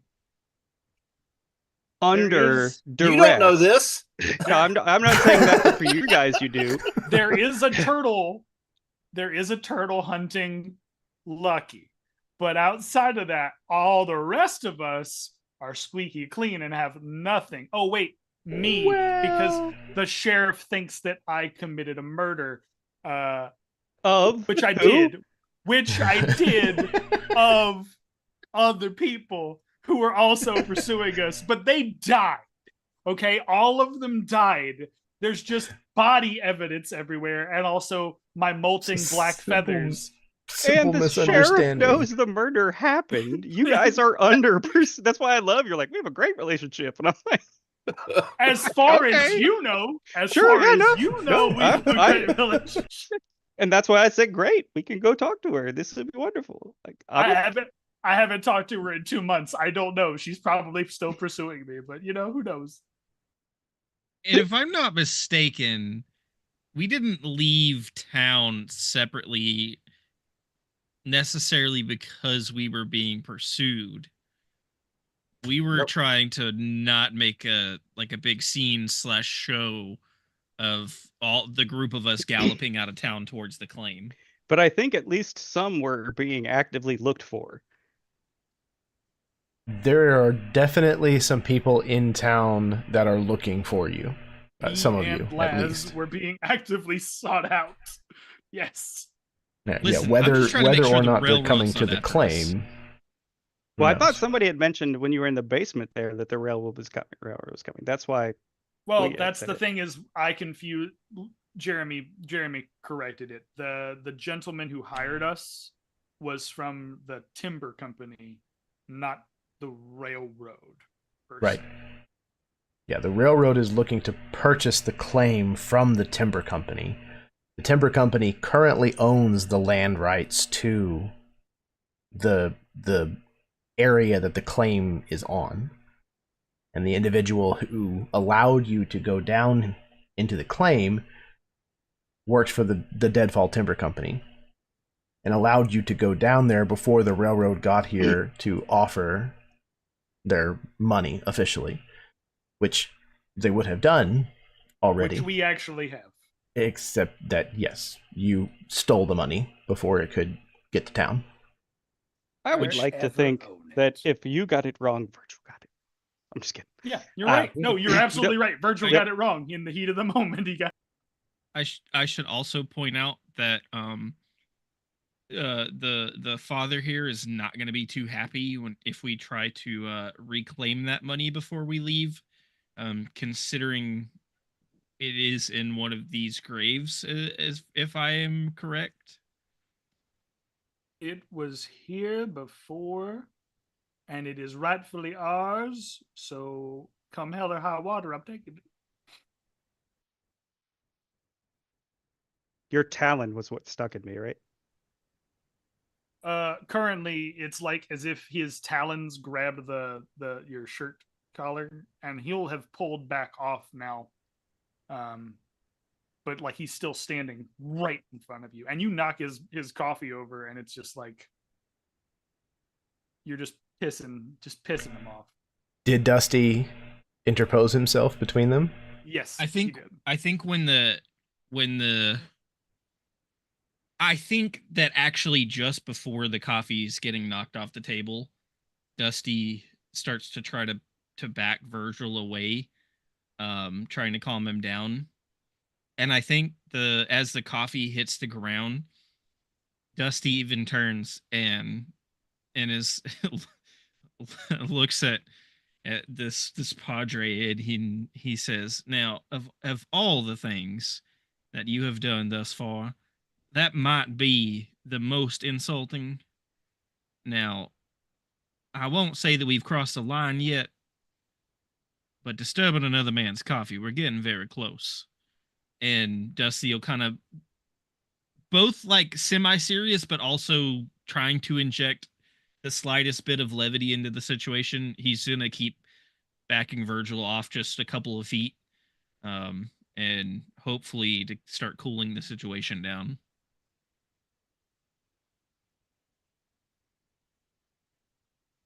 Oh, I'm again. Marco's calm. He'll bring you a cup. He'll have the servant bring you a cup of coffee.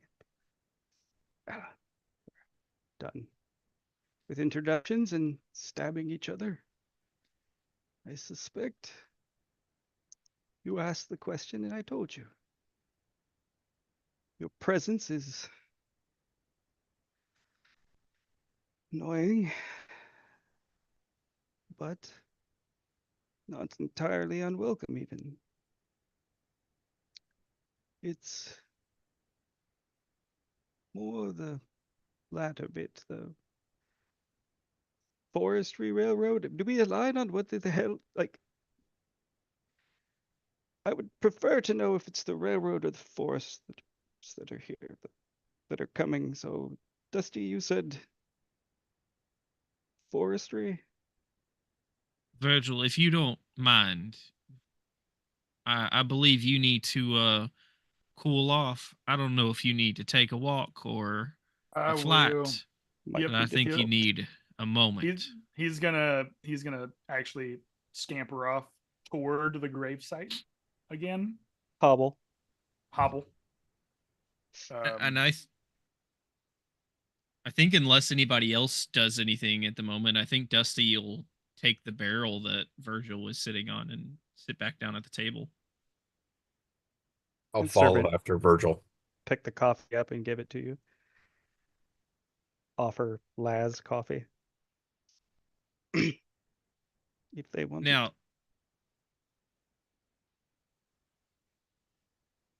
Now, just to set things straight, the railroad, as far as we are aware, is not after us yet. That may change in the near future. In fact, and he kind of leans in, like relatively close to you, and kind of whispers, "I'm kind of counting on the fact that we're going to stir up some more trouble with the railroad at some point." But that's neither here nor there at the moment. The issue with the railroad potentially coming into your basement, as you call it, is simply the fact that the claim that they're going to be investigating, that we already pre-investigated, as one might say, happens to lead out back into the basement. Now, they may or may not find that path to that point. They may or may not survive the path to that point, as you can clearly see that we had a bit of trouble ourselves. But if they do make it to that point, they could potentially exit in your basement, much like we did.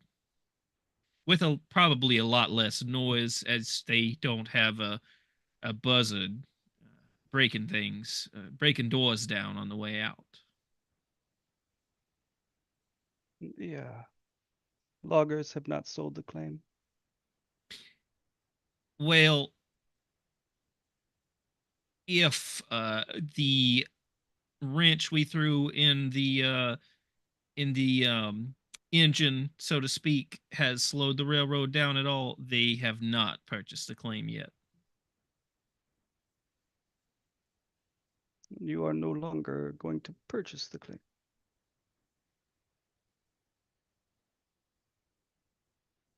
Were we actually going to purchase the claim? I think there was a Yeah, you mention mentioned that you're of trying to do benefactor, that. Yeah. We're gonna try to, so that they couldn't get to it. But we didn't want to use the money that we stole from them because it would actively come back to us. So we offered to go down there and find something of value that we could then offer toward the bargaining chip. Well, we would at the very least like to remove this claim off of the railroad's chessboard, so to speak. If that means purchasing it, then that's what we would do. However, What is our capital is a bit tied up, you might say. It's a little dirty at the moment.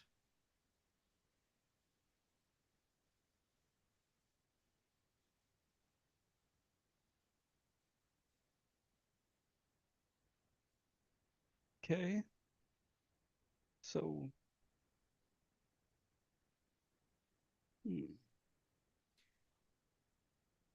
I don't suppose. Now, hear me out. And I, if this is offensive or sacrilegious or anything like that, please excuse me. I am not what you would call a religious coyote, but I don't suppose the church would be willing to leverage some funds for the situation. Now understand that we do have the money to cover it up to a certain point. It's just not money that we're free to use at the moment. we are a faith that knows no boundaries. We are not a bank. We buy banks more often. Besides, if this ruin lies within confines of church property, we'll just make claim to aspects ourselves, tie it up in courts, whatnot. Why do you want to take this off the railroad? Is anybody else left over here? You Besides and the two of Laz. us? Yeah.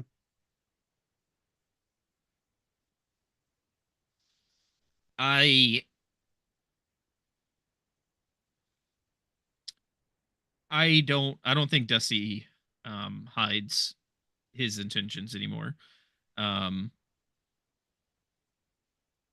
can't speak for the rest of the group officially, but as for me and as for Soul Once Upon a Time, our goal was eventually to take down the railroad, at least the corruption that's in it currently. And that remains my goal, double wise now, as I have had to shoulder Soul's portion of that goal. And if this is a step in that direction at all, I will do whatever it takes to take this piece off of the board. Well, Dusty, I suspect that you've worked a long time on this gold of yours and Saul's. So it's going to hurt a bit when I say I need you to not continue to interrupt the claim. But I would like to offer you a chance to step from the shadow and into the light, so to speak. We may have aligned broader goals.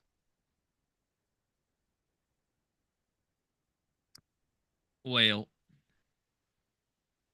you are going to have to give me one hell of a reason for me to put my own goals and the promises I have made to Soul on hold. I will have you know I will not be given those goals quite up, but if it does advance my cause in this and other areas, I could be persuaded. I could be persuaded to lessen my involvement and my interference. And I could be a voice to the others potentially to do the same.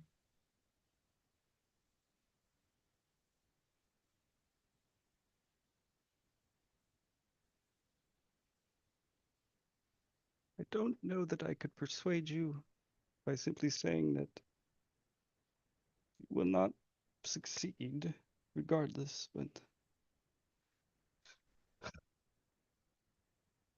youth often rushes headlong into darkness and inevitable doom. I am simply trying to state that as impressive as the four of you have seemed to be, the railroad's going to catch up, kid. If you go alone.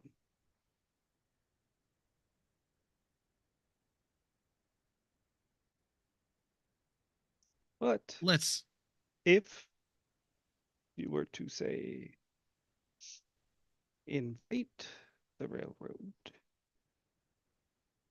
then you could speed up that which you wish to do. I'm sorry, I didn't hear You could speed up that which you wish to do. the if part. If we what the railroad? Invite them. Invite them in what way exactly? The invitation was sent when the claim was found.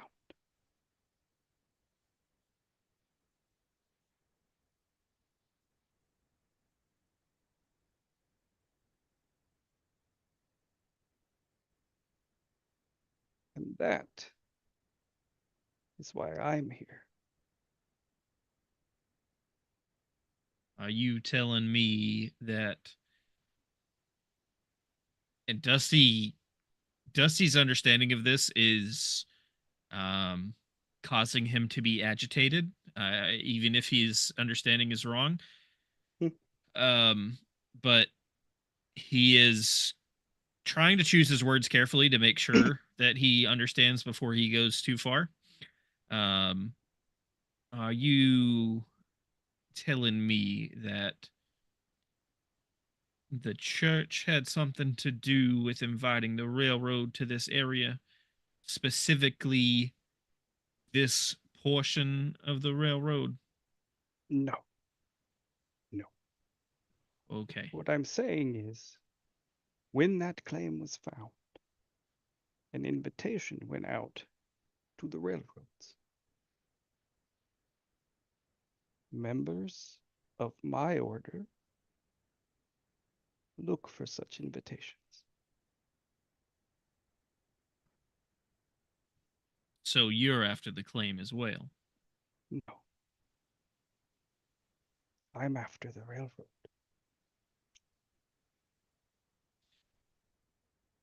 Well, it sounds like we are on the same path. That's what I said about 3 minutes ago. Yeah, well, you were kind of talking in circles here. And You're the one repeating me. Yeah, in case you haven't noticed, I've been through a lot in the last few hours, the last day or so. I didn't see you before, but I mean, I didn't want to be I don't rude. usually look like this. You're not a coyote? Well, that part, but usually I'm a bit more of a coyote, if you know what I mean. I'm You missing only an arm because of Oh, certain people. I thought you were somebody's familiar that they had accidentally enlightened. He's new to his disability. You have to give him some grace. No, it'll take time. I mean, to be fair, he's been a dog most his life, so. The breath alone. Mm, we prefer coyotes. mm. A little different than your common dog, but that's All beside the coyotes point. wish to be dogs. Oh, All dogs so wish to be wolves. are we partnering up Spec- here?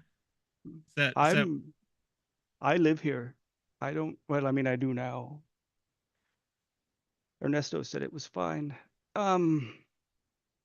Ernesto said a lot of things, Seemed nice. some of which I'm not exactly sure were true or made sense, but you know, that's neither here nor there. Either he's gone off to a better place. He's only about 700 yards that way. That's a better place than next to us where we can hear his voice. That's fair. Well, yes. But getting back to my point, if you wish to take the railroad down and you don't have the railroad here in front of you, or in my case, the railroad that's here in front of you is no longer up, right? Then you have to find them. And these invitations don't happen a lot. So I would prefer we don't cancel this reservation or this invitation before they show up.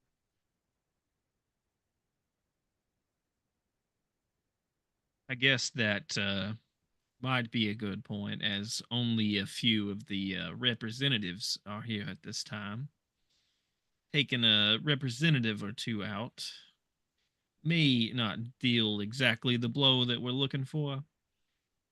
However, I will have to speak with the rest of the group and make sure that we are all on the same page on this one. What is it? Yes, please bring your group. I had coffee. I think I speak for stabbed everyone. me and then ran off. I'm pretty sure I can speak for everyone. The leader. Good. Yes, yeah. That's what they call me. Lucky Laz, the leader. Alliteration. Hit me, Triple L. What's you're muted? Somebody cast silence on him, on the leader again. Not me. So you're telling me you're against the railroad? Yes. Okay, then. If you wanted some truth, you could have just asked me. You didn't have to cast it on me. Provided a zone of truth. At no point did any of you say you were against the railroad. I mean, to be fair, you, Dusty, you did. You didn't. You did, but you did it emphatically. So the rest of you kind of hemmed and hawed, and he passed every fucking time. Hobbles the McChicken over here. I just didn't answer you at all, so I wasn't lying. You were smart. I mean, again, leader, intelligent, obviously. But I would like to tell you that I would like to see the railroad get railed. That's where that term comes from, because they come into places and they rail it over and they put it in its ass and they just take everything that's there. I don't like them. I'm going to step back the smart comment a bit, but Look, what I'm trying to say is I'm passionate about destroying the railroad too. And I think it might be very fortunate that we're here, but I don't really fact, like getting stabbed. I didn't do that. That's true. I like you. To show you some truth, and he'll pull out his old rank from the railroad and throw it down on the ground. liking you less, but it's a start, I guess. I didn't have a choice at the time. I do now. Well then, it's nice to see someone who's found redemption Hmm. or is I seeking it. keep looking. Yeah, Well, it wasn't down there. Sister Elisa can help. I have lots of sisters and brothers. Excellent. I do too.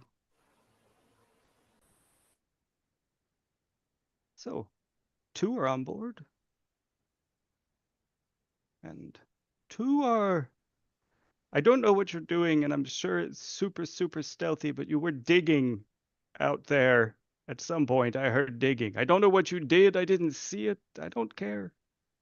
Like, you can keep whatever, like, you want to bring to Dusty or whatever. Like, stick it on the foot, see if it works, I guess. So, I think there's a moment where we're just gonna, as this conversation was happening between you and Laz and Dusty, there's a conversation between Elias and Virgil. I can't believe that guy. He wants to come in here, puff up his chest like he's some goddamn liar. Oh, look at me. I'm a little loose side. Blah, blah, blah, blah, blah. Can't believe this. You know, I didn't want to hurt him. Lies. But he was threatening y'all. I can't have that. He had a stick of dynamite right up next to your head. How am I supposed to allow that to happen? As he's like digging and handing bags of platinum up to you.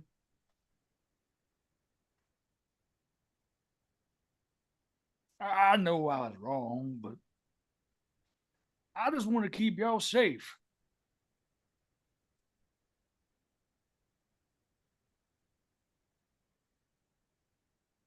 I know. I know.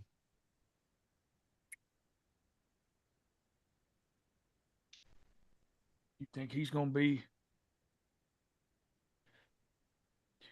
try to turn us in? Holy man. Feeling like he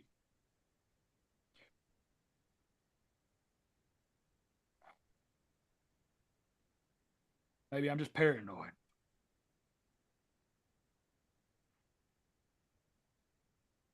I ain't heard gunshots yet, so that might be a good sign. I think we just have to play it one step at a time. All right. Well, if anything does happen, I got your back. You got mine. Like always. As always. Yeah.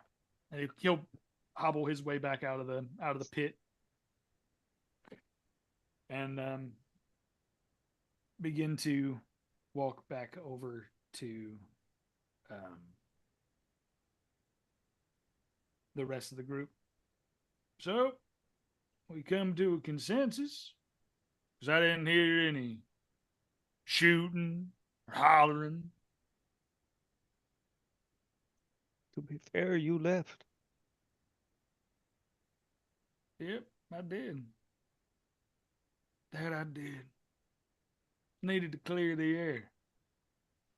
But now that I did, where are we at? You joining us, Cat? Or, I've already found my people. But it seems as though you all are listless. Oh, I got a list. I know. It seems to be the right-hand side at this point.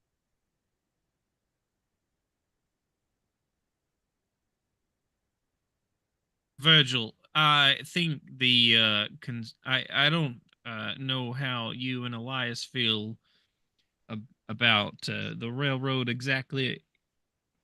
I know the two I of ain't a you fan. don't like the railroad, but I'm not sure exactly if you two are willing to put your lives on the line to stop, interrupt, or get rid of the corruption on the railroad, at least in this area.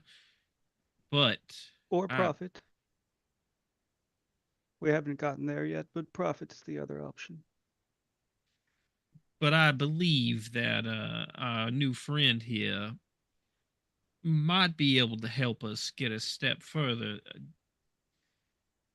I I don't know how much Soul has told either of you or how much you two may have overheard, but our goal, well, my goal at least, and Soul's from what I understood, was to end the corruption of the railroad in this area.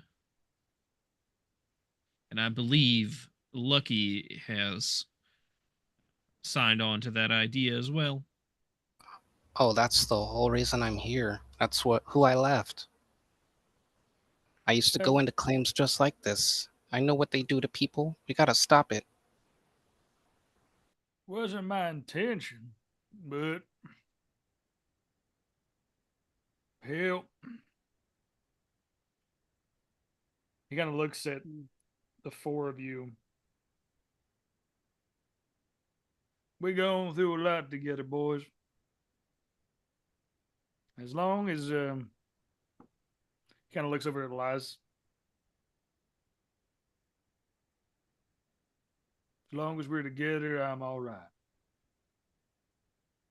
I'll go with you, do whatever you need. It should be quite lucrative.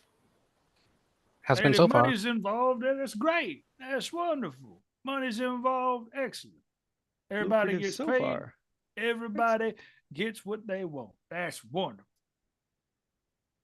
Now, does that mean you are a friend of ours?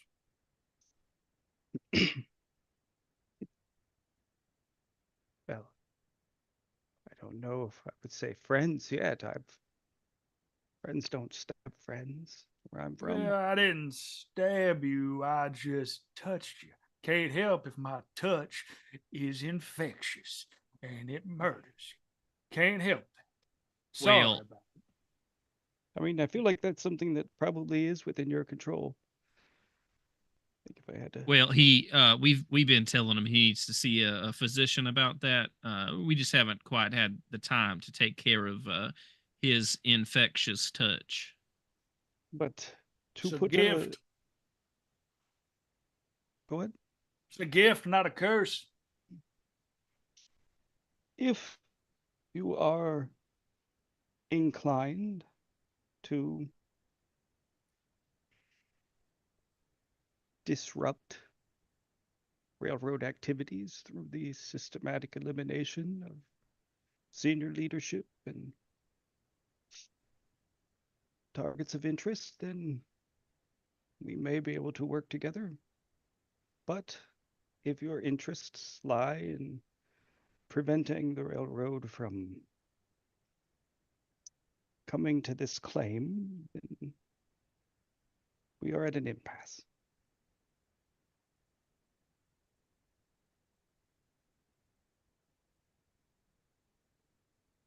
Well, then, let them come. Let them come. Now, about this And- being lucrative so far. And on that note, I think we're going to take our break. After the smoothest character introduction in history, Woo! we're gonna take a bio, refill our drinks, smoke them if you got them, kiss your spouse, etc., etc., and then we're gonna come back in about, like I said, 10 minutes and figure up. We're gonna play out the rest of this plane. the rest of this session, session 10 of Thunder Ridge. So sit tight, and we will be right back.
Hello, everyone. Welcome back from the break.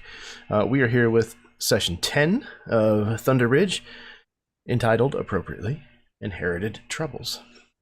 We are still at the old Castilian mission, where tensions have run a little high. But it seems like, maybe, at least for the moment, that that the paths have merged, and at least the way forward for the time being is the same.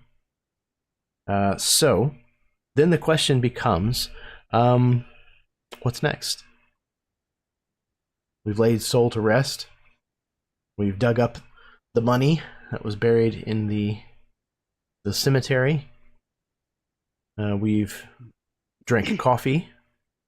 And we've agreed on a mutual hatred for the railroad, it sounds like. But now what? What happens next? I should mention that the people who followed us into the claim were with the railroad.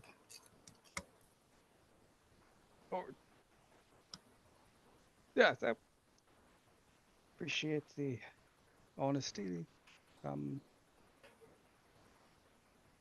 Dusty kind of covered that, yeah. So we're gonna. Were they I know right exactly who. behind you? Oh, that is new Yeah. information.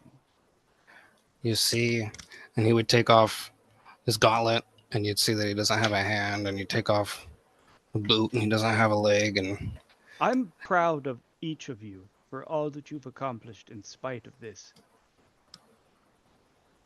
Yeah, they did this to me. He's the one who's coming. Did they do this to all of you? Dusty and look at Virgil. Even I'm concerned for Virgil.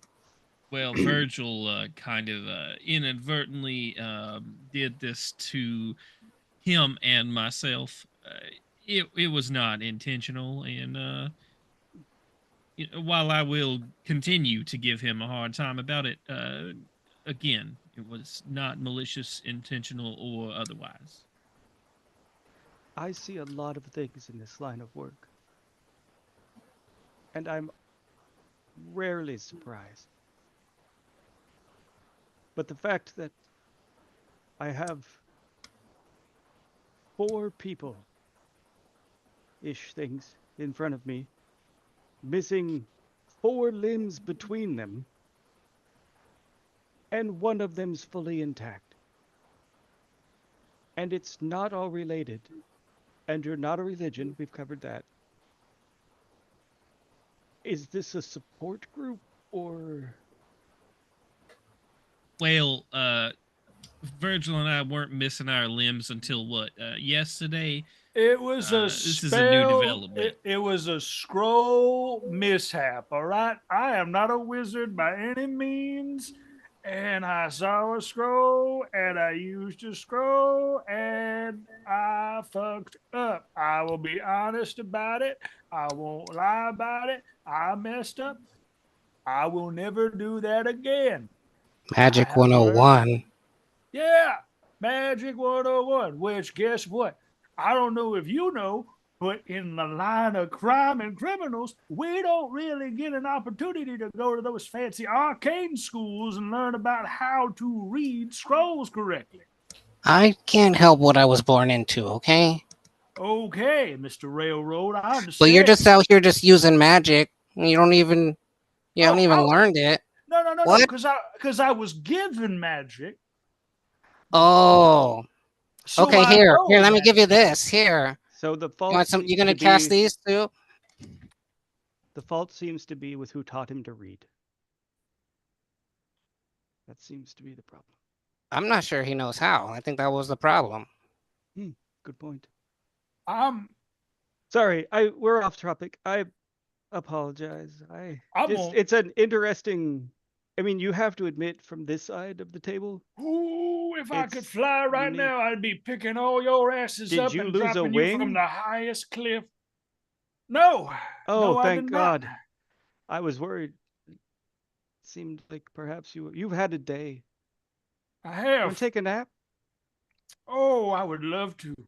There's I would love to, some- but I feel too amped up from the coffee and from the aggression, which seems to be boiling up inside of me. Oh, good. We could use firewood. Are we going to the town or not? Tonight? I'm good. Are you? No, I do need to sleep. I need to That's sleep. why I it off. offered you to take a nap. You said you couldn't, so I asked you to get firewood. We're going in circles again. We had this conversation with Dusty. I'll go get firewood. Good. I'll be back. I'm proud of you. Sanctimonious tabby cat. I don't think he likes me yet. I like you. I appreciate that. I like you. You're my new favorite. Huh. You can be the co-leader with me. How about that? I appreciate Ain't no co-leaders here. We are a posse. Ain't no co-leaders. Everybody all together or ain't nothing. Does he yell at you? Well, he just told you. Yeah, you just told him what to do. I think that makes you his leader. I mean, he went and go do it, and he's still over here telling me. It feels like it's important for him to feel in charge. I think he just has to have the last word or something. Great job with the wood. I hate all y'all. Except for you, Dusty. Except for you, Elias. You two are okay. The rest of you, that is I got problems. 3 out of 4.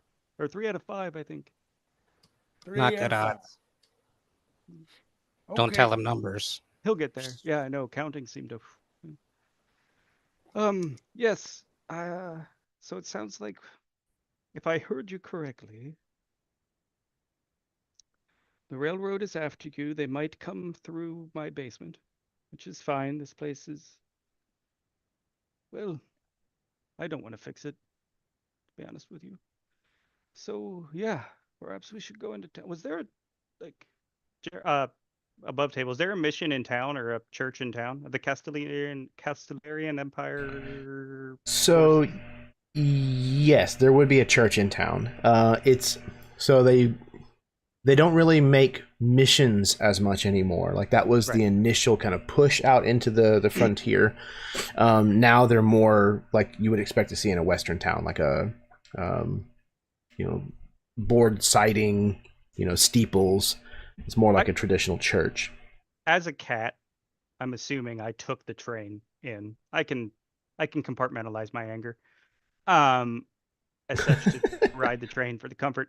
At least part of the way, because the railroad actually does not come to Thunder Ridge yet.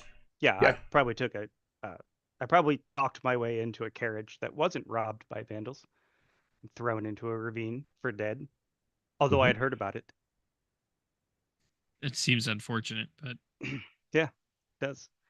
I'm assuming I met the priest at that church on my way through. Yeah, I would imagine.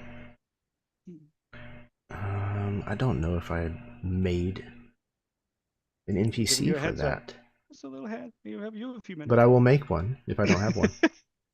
So, I don't think I'll be staying here. I know a guy in town.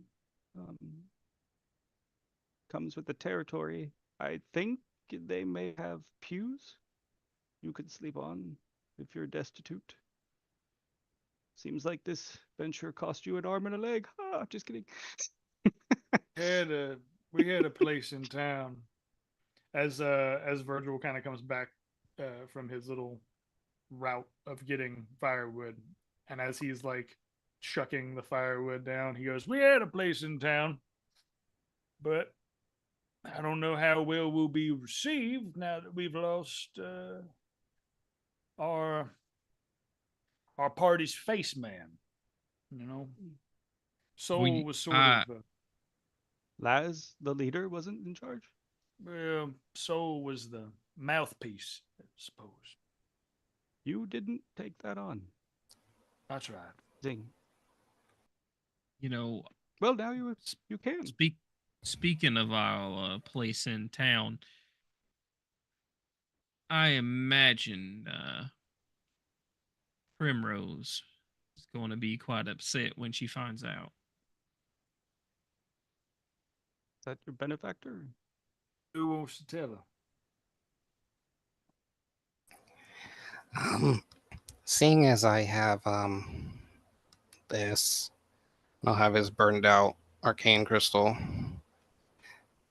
Sorry, that was in the. It was in the Foxman. Yeah, you didn't see him before when we were. He was mostly a. Well, I mean, you could tell it was a body. I'm not gonna lie. Like it's A little one. that thing wrapped. Well, yes, you see With the little hole in ones it? too. Yeah, I mean, That's where I didn't that see the used hole to in him. He was go. wrapped up in a thing at the time. I'm just remembering. I don't. Yeah, and yeah, that was his. So I could just I guess deliver the news. You're gonna want to show that to a bunch of folks. No, just her. So, if that glowy crystal thing is in your hand there, what do you have in my safe? Or I guess it's not my safe. I'm sorry. I do feel like a little bit of a defensive about sort of the church property and ownership. Yeah, be careful some of the things you open around here. We didn't open. To be fair, you opened my wall. Yeah, we didn't open the safe yet because the safe's got. That was the wall, right? That Yeah. we opened. That was the same thing, or Yeah, it we wasn't still actually a have- safe. It was Oh, it you was the thought it wall. might have been It a was the vault wall. of some kind. But yes, Got it. it is. Got it. yeah. So that's what was back there. We didn't know that like they came together. Now we got a back door into the claim. Now we have a method for me to write a letter about the claim. And a reason probably not to be here.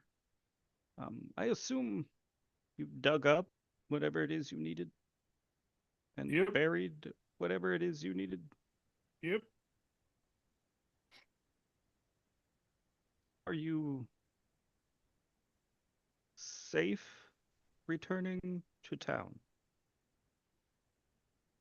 Well, It seemed a little. I don't We're know. not going to honestly. tell the cat man about what actually happened. We're going to be cagey about it. I don't I'm sorry. know. I'm not being helpful. I don't know, honestly. I'm not gonna be able to do that very wisely.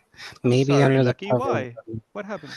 I told you the railroad's kind of after me, and I Well- didn't even think they were that close. So Railroad Right, men but- are looking for him. And you said you knew that man. yeah, he was my superior. Of course, I knew him. He has my arm and my leg nailed to his shell. Well, as an acolyte of the church, Lucky, I'm sure that we would be duty-bound to protect you from this individual and perhaps even hide you within our confines. So I might be able to help real easily with that if that's all it is. If it's just Lucky, that's easy. If I could maybe have some time with my armor, I could change what I look like, and they won't know what I am or who I am. Awesome. If that's all that is, that seems easy. Yeah, but you want to go right now? I might need to stay. Well, Are we good? unless we get there secretly, because I gotta tell Primrose.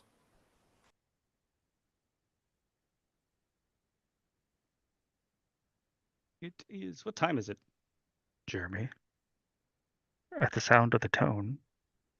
I think it's probably like early afternoon, so maybe 2-3 o'clock. How long do you need? I mean, if we went under the cover of darkness, that would help. But I would need. It's gonna be at least probably like an hour at least, but. None of you are dying, it seems. If the Did I hear that the sheriff is your friend but looking for you? Well,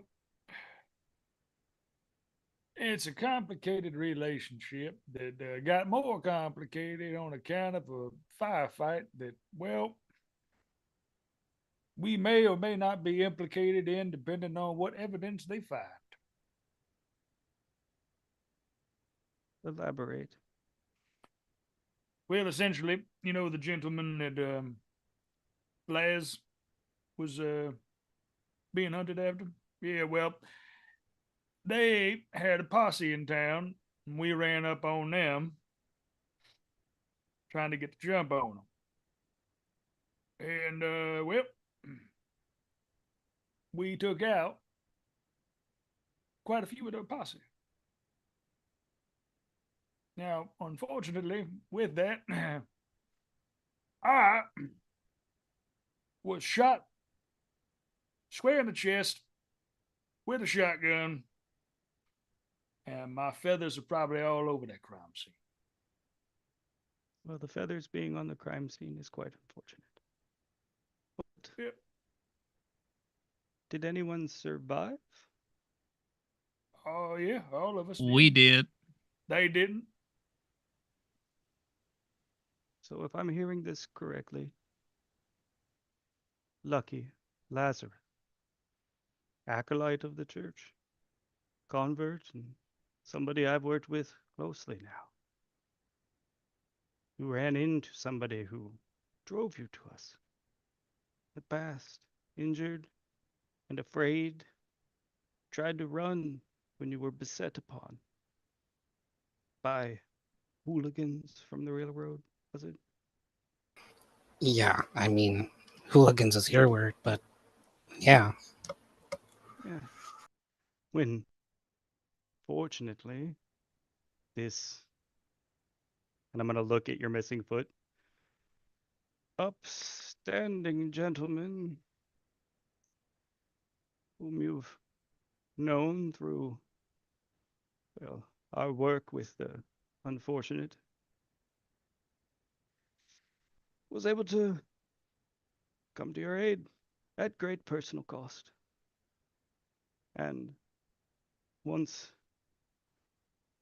we dig up your friend Saul, it seems that we have evidence that they pursued you further until you met me back at the mission. And we've gone to the city to set things right. Or the town, I guess. It's not a city, but, you know, compared to a mission that's burned out, I'm a cat. It's more of a city than I'm going to see in the next few months. Sound about right? You've been through Now a that lot. you say it that way, yeah, I remember it just like that. That's good. So if I don't get stabbed again for saying it, I'm not digging up your friend. You're going to need to do that.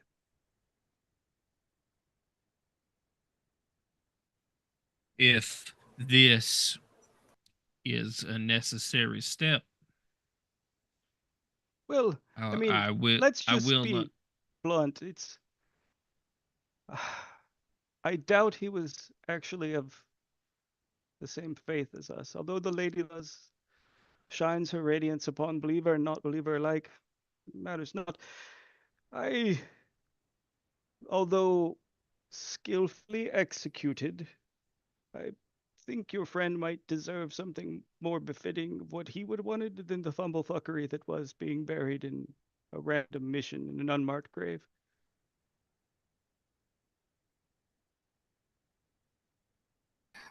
Primrose might want to be there for that. Yeah, it seems decent. Yeah, it seems decent. And might actually help our story. So, he has a giant hole in his chest, you said? I mean, big enough for this. Right. Is it bloody and nasty? And he's only this. Right. Oh, he's a little bigger than that. He's a good size. Let's not Oh, besmirch no. the dead. I think Huge, I'm taller actually. than him by a hair. Huge for his people. Massive, I've seen. But so if that hole looks like a shotgun hole, Wink, I wink, just happen to nudge. have one of those. Yeah, hey, Dusty. I could use some firewood. Getting low, bud. Listen, Just trying to be I nice. I We can do it here. I realize that Virgil has already gone and got firewood. If you're going to make preparations to make it as though Soul was Shotgun blast a corpse in the other chest. Yes, victim, that's what we're doing. then that's fine. I will wander off into the distance, but I didn't want you to think we were doing anything else. I didn't want to mince words. Yes, we're going to shoot him in the chest with a shotgun. I owe you that. You've been nice We're to not me gonna kill and him. honest. No, he's dead. I can tell No. you that. At least in our faith, he's gone. It's just a meat puppet at this point. Look, I'll do it. I'll clean him out. I'll dig him out. And you, big bird, not the bigger owl. Virgil, how do you know Castellarian? I can tell you right now, when you touched me, that was not Lux. I got a 22 on my religion check. So I can tell you that sure as shit wasn't Lux when you decided to show me the skull face and the hangman's noose around your neck there, Bubble. Well, you are correct. You are correct. I do know Castilian rights, but no, I don't necessarily rely on a faithful structure, but I guess there is sort of a faith attached to it. Say, I rolled like a 23 on my religion Yeah. check. Am I aware of what I saw? Or am I aware of the implication of the hangman's noose around his neck? I would imagine so. Yeah, the gallow tree is not an unknown entity, especially not to somebody who is like a religious person at all. Right. So then I wouldn't have said that out loud. That will be messaged to Virgil. And I'll be like, and I think that somebody may have fucked up. I heard you downstairs. I didn't want you to die that way. And I know what that noose means.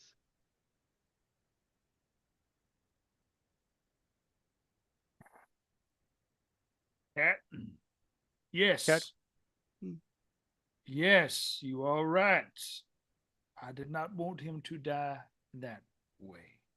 Let's make sure you keep me out of those little deals. Nor did my patron want him to die that way. We had an agreement. And that agreement went sour when those Sturges decided to use him like a goddamn pina colada. I could use a drink.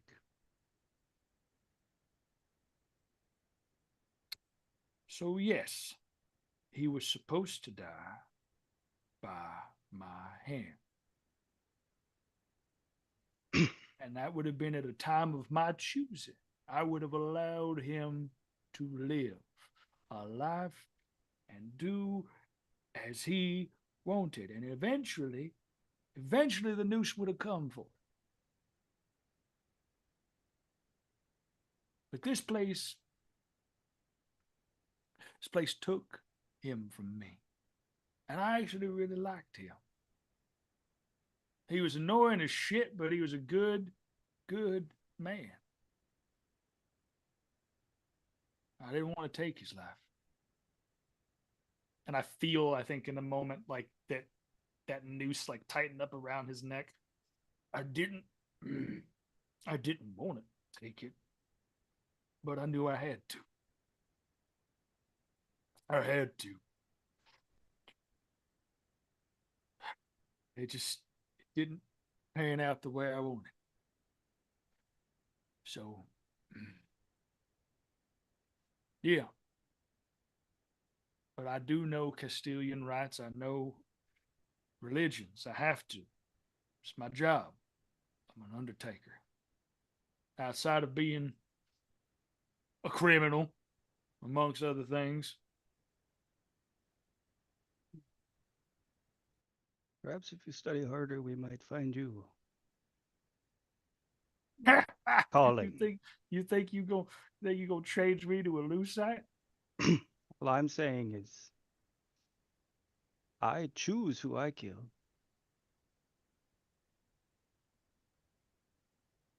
The when and the where. Sometimes you can't take back packs you made with blood, man. Sometimes you can't take packs back. It's always an out. It's always a price. Love you to show me how that works. In time. Perhaps. I'm not that skilled in it, but miracles happen.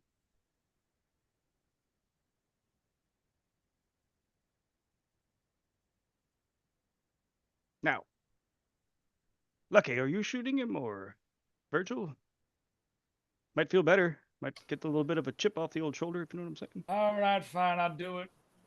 I'll do it. Just Here, I'll put my hat on him. Make it feel better. kind of just as he's held You up, want to shoot basically. me. You know you want to shoot me. I do. I really fucking I do. know you do. It's part of the healing process. Go ahead. I know. And he'll aim, but he'll like look away so that he's got the shotgun out. He's gonna shoot, but he's gonna look away, knowing that like he's shooting soul. He's gonna have to. He's like, I can't. There's part of me Look that at me. can't do it. Just Right now. look right at your eyes. Yep. There's a thunderous report of the shotgun, blasting even wider the hole that was already present in Soul's corpse. Somewhere not far off, a group of birds like takes off from the brush at the noise and the disturbance. It echoes like around the rocky canyons and the peaks of the mountain. And then everything kind of grows quiet and still again as the snow continues to fall down heavily. And then there is the sound of one lone coyote howl. It's gonna bring a bunch more.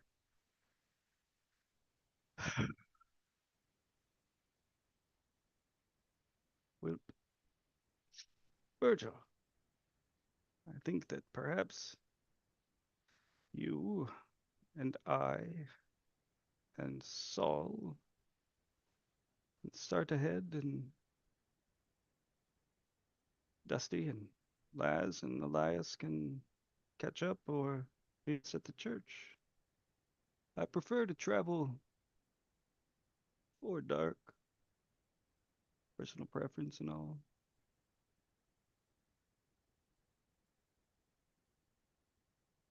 I didn't hear you, Chad. I said, let's get going then. Oh, there you go. And yep.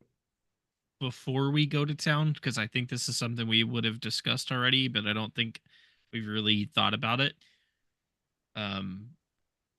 We dug the money back up. The what money? are we doing with just kidding. that? I think it's on Virgil still, right? Yeah, I mean, I packed it away because I thought that.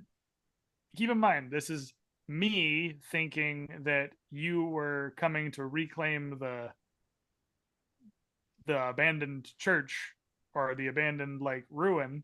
To be And fair, so I I'm like, was. well, if you're taking it, you're not taking our money, so I'll pull the money out. But now we're taking it to the church. So I imagine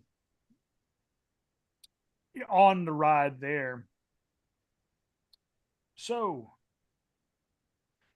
Marcos, was it? Say I have a bounty, a pot. Say I have one on us. It would the does your church have a place where we might be able to I can't figure out the word. Exonerate? Abscond? Yeah, that one. Yeah, with rightfully pilfered accoutrement. I wasn't aware. In the future, it is beneficial to ask for such things without saying that you've stolen the money in advance. But we can abscond that as well for a fee. It's what's your You bounty knew for? I was a criminal. You knew. Oh no, I knew you were a criminal. Well, no. The difference is that you want to be absolved for your sins. That's the difference. Do I really? That's up to you. Well, listen, here's the thing. For one, we have money. I'd like to hide it. That's all it really boils down to. Now, I was hiding it in your cockamamie church before, but now you're asking me to move it. So I'm willing to move it, but I need to know that I have a place to store it. Virgil, I want you and your money to be comfortable and safe with. If you ask me to put it in a goddamn bank, I will kick you in your face. No. As I said, the church buys banks. We don't need to do that. Yeah, see. I also don't need your money, Virgil. Why do you want to be absolved of your sins? Who did you kill? Who did I kill? Who didn't I kill? That's more like it. Well, I mean, it sounds like Saul, otherwise your boss wouldn't be mad. Virgil, I'm not trying to get your goat. I'm an inquisitor. I ask questions and I listen to the answers provided. Use the information to get more information. This is second nature. I killed a lot of people. I ain't proud of it, but I killed a lot of people. I've killed a lot of people. I don't have a bounty on my head. So are the people you killed different than the people I killed? Who have you killed? Do you kill women and children? Do you kill innocents? No, I can't bring myself to do that. So people that deserve it, though, yeah, I do that. Now, sometimes, I'll be honest, sometimes this here noose gets tighter and tighter because it asks for things that I don't want to do. It has asked. Dark addiction. Yep. Needs cleansing. Needs. You think you could do that? No. I can't do any of that. I'm an inquisitor. You don't pay attention. I ask questions. I use the answers to drive further answers out of the people that need to give me the answers, or I hurt them. All right, that's what I do for a living. Let's just say on the off chance, yes, I have a dark passenger, and it is a horrible, horrible affliction, an addiction of such things that might, in some cases, consider me as a serial killer, which I do not feel that I am. But if one were to want to loosen the noose, as it were, how would someone go about doing that? Have you killed enough people to be a serial killer? He kind of like points up to his hat, the brim of his hat that is lined with like smaller, like rodent level skulls and things like that. That no, what you're doing is natural. In nature, birds eat small rodents. No, things. Those are fine. That's normal. No, I have killed quite a few people. The gallow tree has kept tallies for me. But in recent months, I have, well, let's just say that the asks are exceptionally tight because the circles in which they are asking of me are growing closer and closer to me personally. Virgil, So, why don't you ask him if you can buy time in bulk and work with Oh. me to continue what Lux has already brought to light within you? Don't run away from your gift. Leverage it. It's too late to put on a star, but Sun is open to quite a few people.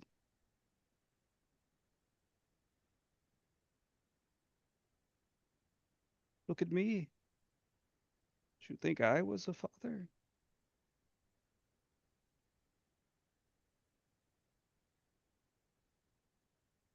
all right. Say I listen to you. Be a good move.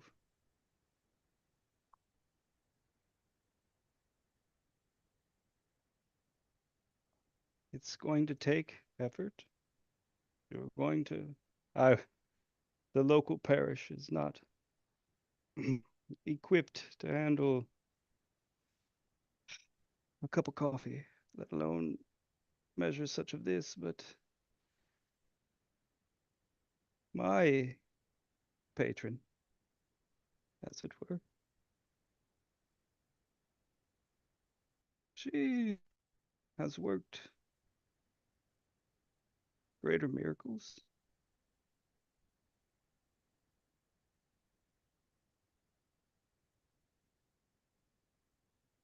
Your attitude, that is a different thing.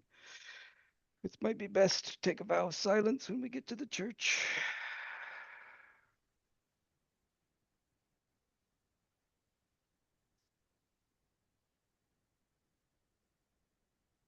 Ah, good practice.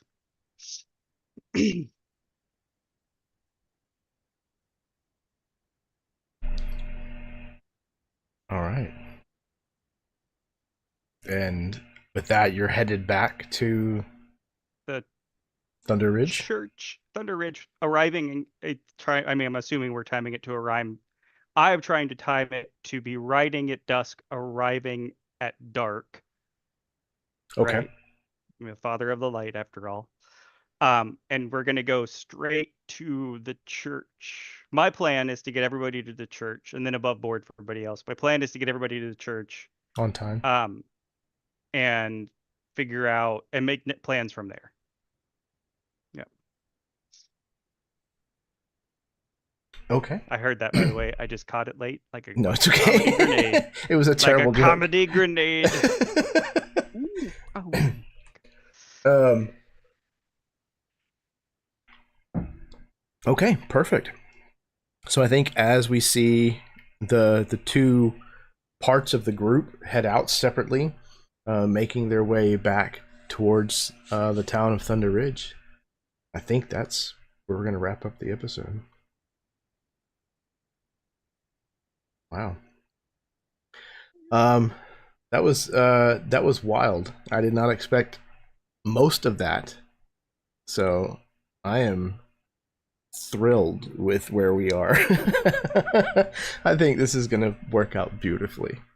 I cannot wait to turn some of these screws. Not that I would do such a thing. But yeah, so next time, whenever we pick up, we will be arriving back in town at the church. I will have an NPC prepped, ready, and hopefully make it something unique. And then we'll figure out what exactly is going on next in the little bundle of joy that is Thunder Ridge. So speaking of bundles of joy, I'm going to pass things back over to my players so that they can give any parting words that they would like to once again touch on anything else that they might want to plug, or you may be able to find them on the internet, and then we're going to mosey on out of here. All right, so we're going to start in reverse order with Chadamus Prime. Hello. Came to the party late, but better late than never. And I gotta say, guys, this is so cool. Also, any and all aggression during any games that I play during a Jeremy game. I want to thoroughly note that it is all in good fun and that I love all of you. That I do not, in any intention, have any actual aggression toward any of you. This is always one of the most fun games that I get to play, and I'm really, really happy that I get to be a part of this group specifically. You guys are amazing, and I love this game. And I know that I'm trying to string it along for as many opportunities as I can get to see where this crazy crew goes. But this has been a wild one. This has been a really wild game to this week. So cannot wait for what's happening next month.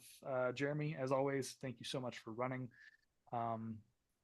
It's just a blast, man. And I know sometimes we take you off the rails and it goes completely sideways to what you wanted, but I think that's always the best kind of game, is when you start a game and you give a little bit of direction and then the rest of the game goes wherever the other players want it to go. And this has been real special, so thank you. Yeah, absolutely, man. And to clarify, it's never not what I want. It's always a pleasant surprise. Not what I expected is a different thing. And I'm always on board for that. Keeps me on my toes, which is always appreciated. I like getting new material, because while things are going in an unexpected direction, I'm seeing all of the stuff that I have planned through a new lens. And all of a sudden, things start to click into place that I hadn't necessarily decided on yet, or become more interesting, seeing them through a slightly different perspective, and that's always exciting. It kind of rekindles a lot of the fires on elements that I might have created and set aside quite some time ago. So yeah, no, I'm always here for it. And thank you for always being the kind of player who's always willing to see a motivation through, to follow that with a character to its logical conclusion. That's always a fun thing to watch you work your craft, Chad. So thank you. All right, next up we've got Nathan. Oh man. First of all, Chad, if Jeremy wanted a game that was on the rails, he shouldn't have given us such a railroad company to hate. Because all we're trying to do is get off the rails at this point and get away from them. So we hate railroads. You can blame Jeremy for this. All railroads, hate them all. You guys are awesome. This was so much fun. I was telling Jeremy, I really needed this game. This was fantastic, just to connect with you guys and get to play again. I know it's been a while again since we played last time, and I love just that feeling of us all starting to fall back into place and fall back into these characters and get things rolling. Even if we have to ask questions because we don't remember certain little details or whatever, but still being able to fall into these characters. And Glenn, your two different characters you were playing tonight, fantastic. The ghost guy and now this new party member. Yeah, I second what Chad was saying earlier, where I may get angry at a character, but I never get angry at the players, especially if we're like all consenting on this. But I love that feeling of just being like, man, I really can't stand this character here, but knowing that, like, I'm trusting the other players, I'm trusting what's happening right now, I'm trusting this process, but this guy's really pissing me off. Like in like because Dusty was fuming at some point, but again, it all just came back around. Things worked out. It made for a great role playing session. Tonight was fantastic. We did almost nothing but role play. I think I used my character sheet twice and rolled my dice 2 or 3 times. So yeah, I had a ton of fun. Jeremy, thank you so much for bringing us together, running another game for us. It's a blast as always, and I'm always happy to be here. I'll quit rambling on with one last plug. You guys go get you a t-shirt. If it's not a true Jeremy game if I'm not wearing my shirt, so Dude, absolutely. Yeah, I am always here for inter party conflict.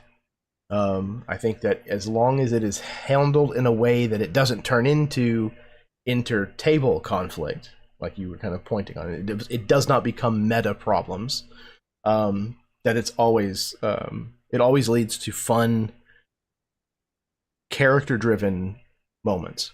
You know, when there are motivations or methods that are at cross paths or at odds with each other, and there has to be a conversation to find a way forward, whether that's through compromise or, you know,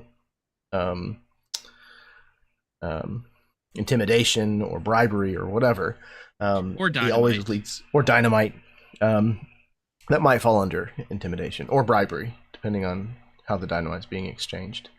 But it's always fun to watch that play out and kind of evolve in an organic way, because even though that conversation is now done, there is an established history that exists with these characters that I promise you will rear its ugly head again at some point. And now we have the foundation to fall back on to already have that kind of established as something that we can revisit.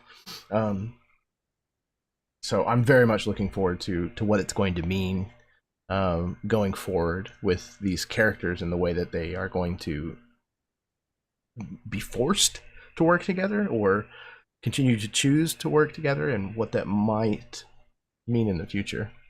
So, all right. Next up, we've got Todd. Awesome game today. Was really looking forward to it, and this was just awesome. Getting exposed to Glenn's character. I'd seen a picture, but I didn't know what it was or who it was. So, interesting. Yeah, man. Definitely went in a way that I was not fully expecting. I knew he was going to be a little bit of a thorn under the saddle, but I did not know that he was going to come as fast and as hard as he did, and that there was going to come a moment when genuinely, I was like, all right, when do I need to call for initiative? Because it's getting there, and this could be, you know, like I put in the chat, I was like, how our cowboy game ended. Like, exactly. Everyone rolls new characters. All right, back to Harbinger.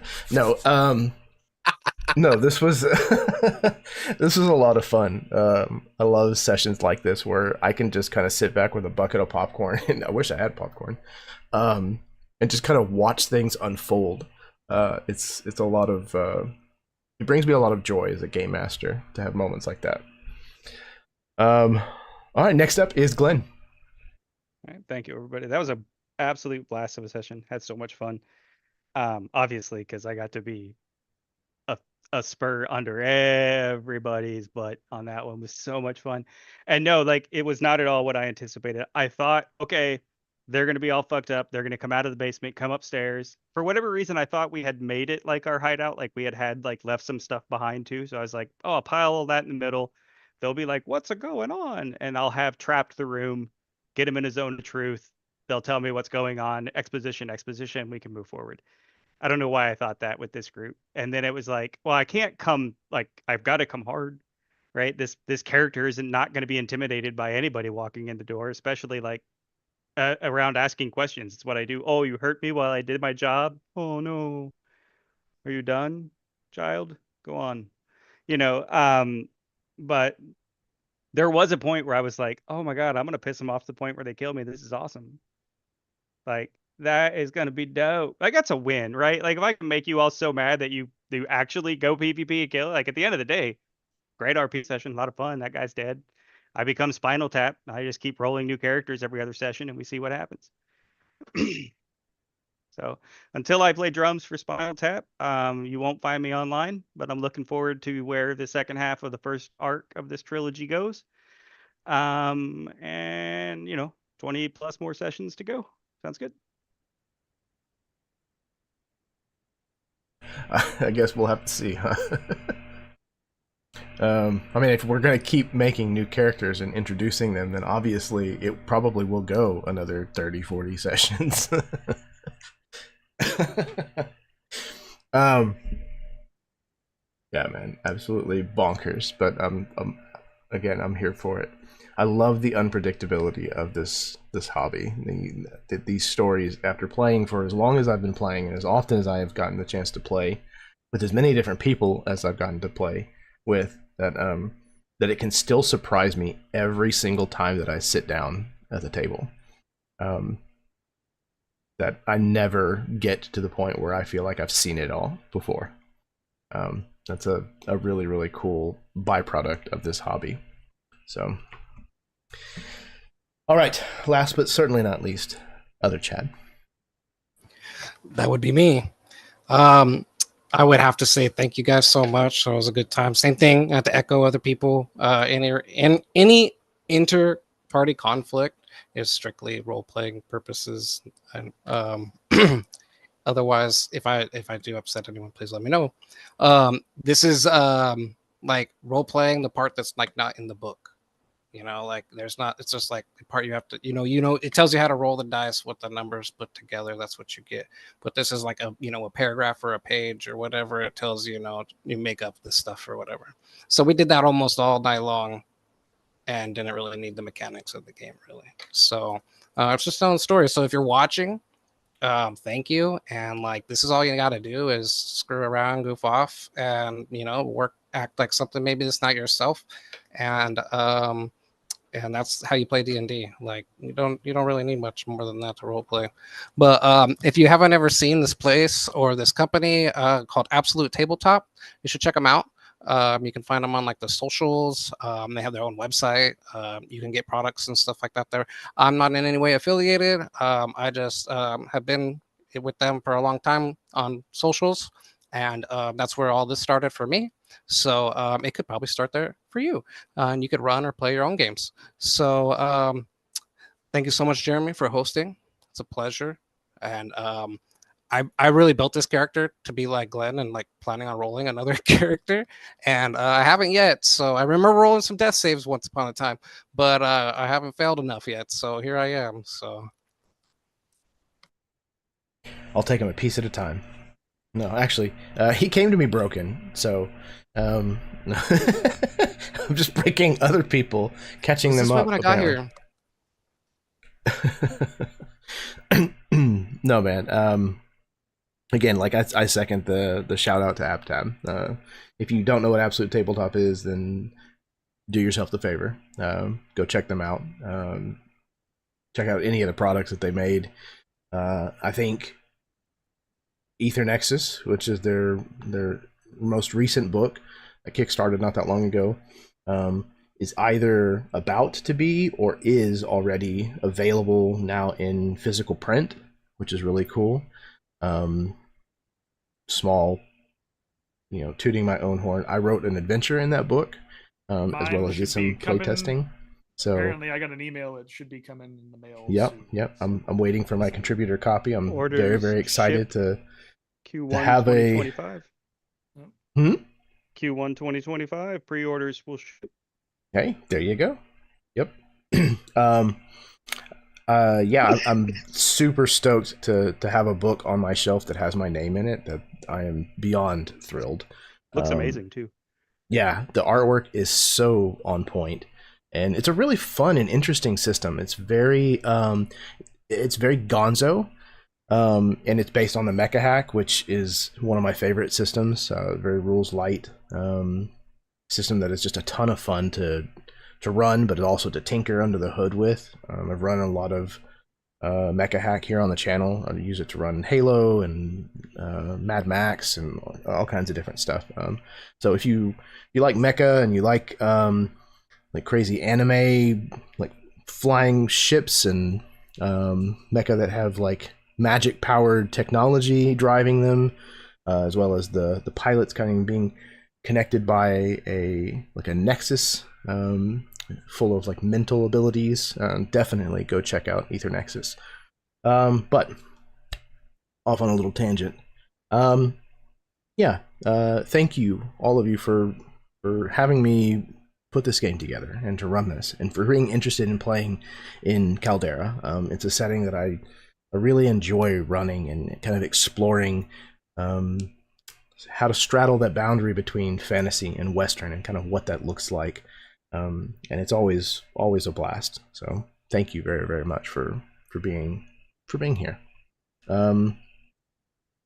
Speaking of being here, if anybody is out there and you happen to watch this game, whether you are catching it live or whether you may be tuning in at some point in the future, thank you very much for taking some time to hang out with us and watch this for entertainment. It means a lot to me that people enjoy watching stuff that's here on the channel, so thank you. If you did like what you saw, then do all the stuff that the YouTube algorithm likes to see. Hit the like button, hit the subscribe button, share the link around, talk about it with your friends. Check out more stuff on the channel. It's very appreciated. So much stuff. Go look at it. Go binge it. It's so many things, and it's we're rolling up on a decade here. Variety of content.